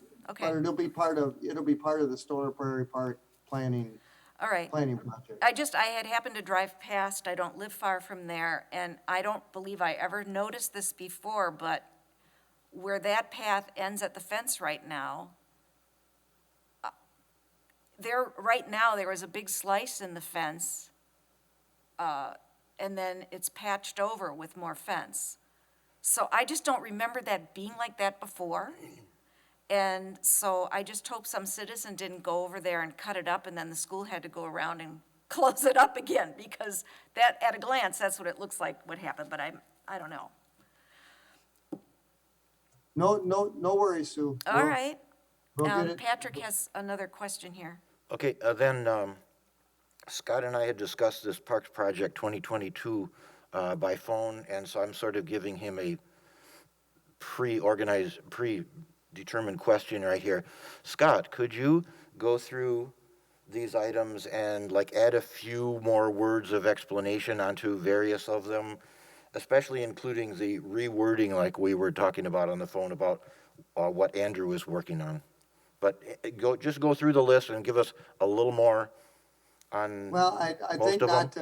not to bore everybody, but the ones that Patrick brought to my attention was the McGaw access path under Andrew, and actually I identified it. It's McGaw Access Road that comes off of Lacey. You know, we've had some concerns raised about speed. There's also the condition of that access road. There might be some pieces of it that need to be repaired, but then there's also the crossings, the east-west crossings across that that road, that there's certain ways in which we can identify and enhance those crossings. So Andrew is a transportation engineer, so he's going to take a look at things that we can do regarding that access road, so we could potentially include a dollar amount in 2023 in the CIP. The other one that Patrick was did speak to me about was the McKee Farms tennis courts and fence. That, if you recall, that was included in the Park Commission's recommendation to the council, but that was taken out by the mayor. But Julia referred to a little bit of the ARPA funding, and this is one of the projects that the mayor is looking to include on the list for ARPA funding. So we're still kind of in the whether or not that's going to happen or not. Well, and then the utility enclosure. You may have recalled that there's a gray utility enclosure at McKee Farms Park that was really in disrepair, but actually with this last wind event, it kind of destroyed it. So we were able to, with Joran's diligence and the operating budget of 2021, we were able to carry over some funds from 2021 operating budget to 2022 to redo that utility fence enclosure. But all the other ones are really projects that the Park Commission has seen, you know, with their CIP or through the operating budget proposal. So it's really just kind of a laundry list that I work off of, but I thought it would be good information. If anything else, to indicate that, you know what, there's a lot of things going on in the local, you know, your local park rec and forestry department. So if anything else, it kind of indicates that. So I like the list. It's very informative, and I liked reviewing it. And plus, if, you know, any of us have questions about certain things, this is a point where we can see it and then ask for more information on it. One more question, Scott, about from the Public Works Engineering standpoint of the readiness of the lift station area of the Stoner Prairie Park that will house the engineering aspect of the building. Is there any movement there? I have not heard of any lately, Sue, but certainly, you know, and I think that alludes to Julia Arada-Frada's comment. I think in partnership with the water utility, we can build a structure there that's going to, you know, it's not going to be an independent building that we're going to have to build. It's going to be in partnership with the water utilities as a lift station. So I definitely see that there's going to be some savings there. And from our perspective, it's just a matter of, okay, from the, you know, park design, are we going to include that as part of our park design? And then the engineering department will kind of drive when it's built and when it's developed. That was with the intention or hope that a usable park shelter would be attached to that building. Along with bathrooms, right? Right. Mm-hmm. Along with bathrooms. Mm-hmm. Similar to what we did at Hugo Jamestown, where, you know, that's a $650,000 structure, but it was only, you know, $250,000 from the Parks Department. The rest was from utilities. Okay. Those were the questions I had. Anybody else? Otherwise, I want to make a comment. Yes. The city council will next week we'll have a special committee of the whole meeting that we are going to discuss how to use the ARPA funds. The city received $3.2 million, And also the city is closing one of a very successful tax incremental district that is gonna bring also kind of like between 2.7 to I don't know, $6 million in the next 2 years. So what the mayor decided to do is we are gonna go through like a mini budget process. So the mayor is gonna determine how to, with some of the head of the department, what are the priority to use those funds, and then it's gonna come to the council members where we are gonna bring amendments at our own project, okay? So, and my recommendation with you is I have been done a lot of research with ARPA funds. I have read what other municipalities in the country are using ARPA funds for parks, trails, because more with, with COVID and people are using more the parks, the outdoor activities. So, so it will be nice for you that if you can read a little bit more about ARPA, I can send you the links. And then think about what thing we would like as a plan commissioner to fund or other amenity that we can put in our parks, and using those funds. Even though at the end of the day, they don't get approved, but the idea is to bring ideas. Maybe you have more ideas. I am working on my list. I have, but reading about what other municipalities in the country are doing with ARPA funds to improve the parks, facility and amenities. It has been an open eye for me because there are a lot of things that I didn't know that we can do. So, and this is something that when the time comes and I have to bring my amendment, I'm gonna share with you in my next, I don't know, maybe this is gonna be our next park meeting. I don't remember when is the deadline. Or so, because I would like to have your support, or maybe you can bring some idea and say, hey, Julia, have you thought about this idea that we can do? So you can send me your ideas. If you can watch the meeting next Wednesday, where Misty, our finance director, is gonna practically give us a presentation how to use the ARPA funds. What is the final resolution from the federal government that just came today? So that one will be great. And also one of the things with the Mackey tennis court, I think we are gonna use tax incremental district money to pay for those because they are one-time. The idea is to how to use those funds only for one-time expenses, no recurrent expenses, because recurrent expenses are going to be part of the operational budget every year. So this one is one-time expense, that what we can do. So, that one I would like your, your feedback, collaboration.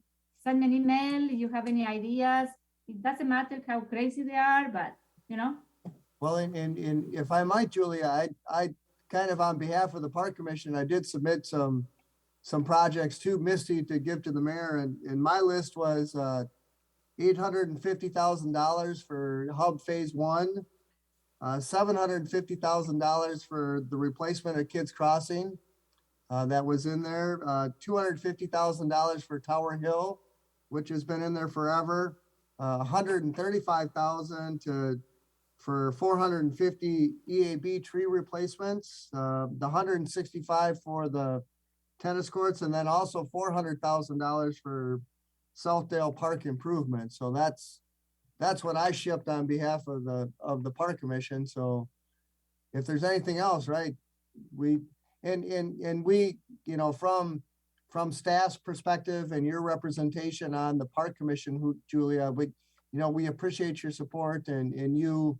But I think the request is that, once you do that, if we can get Park Commission members to, follow up with emails and phone calls and kind of do that, just to kind of let the council know that these things are important to us. That's a great list. If you could send us a copy of it, just so I have that, Scott. And then the one I thought of, which is my I Have a Dream speech, is the Moraine Edge Park. So Well, there's money in the CIP already for that. Yeah, it's in 10 the years from now. CIP. Yeah, Yeah. it's there. I see it. Way out there. Patrick, Well, Just, 'cause just for that clar- project is way up. better there than not at all. And Well, right, just for exactly. clarification here, what does ARPA stand for? I'm guessing it's not the Defense Department that it sounds like to me. Boy, it's a federal, I don't really know, but it's part of the federal program and the federal dollars that were allocated. COVID But relief. between The our- American Rescue Plan Act is the, Oh, there you you know, go. that the government, the Congress passed like in April of 21 is to help municipality and states that they lost revenue because of COVID, how to recuperate those revenue. Okay. Yeah. Well, we've had a lively and fruitful discussion. No, Are we very ready good, to yes. adjourn? Well, you're a little bit over our 2-hour limit. I don't know. remember extending the Well, I meeting wasn't for- here last month, so that's why. I get credit for that. Okay, motion to adjourn, Well, no, we've got to do 8 and 9. 8 and 9. Future What- agenda. what- I thought we did that. Yeah. Not that I heard. Any future agenda items suggested? There definitely will be a future agenda, that's for sure. I don't know what's on it, but there will be one. Well, if you have suggestions, send them to Scott. Yep, And yep. 9 is announcements. The next 2 Park Commission meetings are the 3rd of February and the 3rd of March, 6 p.m. Now, a motion to adjourn? I move to adjourn. Chris? Chris, and a second by Heidi. Yes. We're adjourned. What We time have you to got, PC? Vote, and it's Gotta vote. 9:18. Sorry, I'm already 9:18. out of here. Sorry, we got to vote. Thanks, everybody, for your time. Aye. In favor? Much appreciated. Aye. Happy New Opposed? Year. Anybody want to Aye. stay? Oh, oh, oh.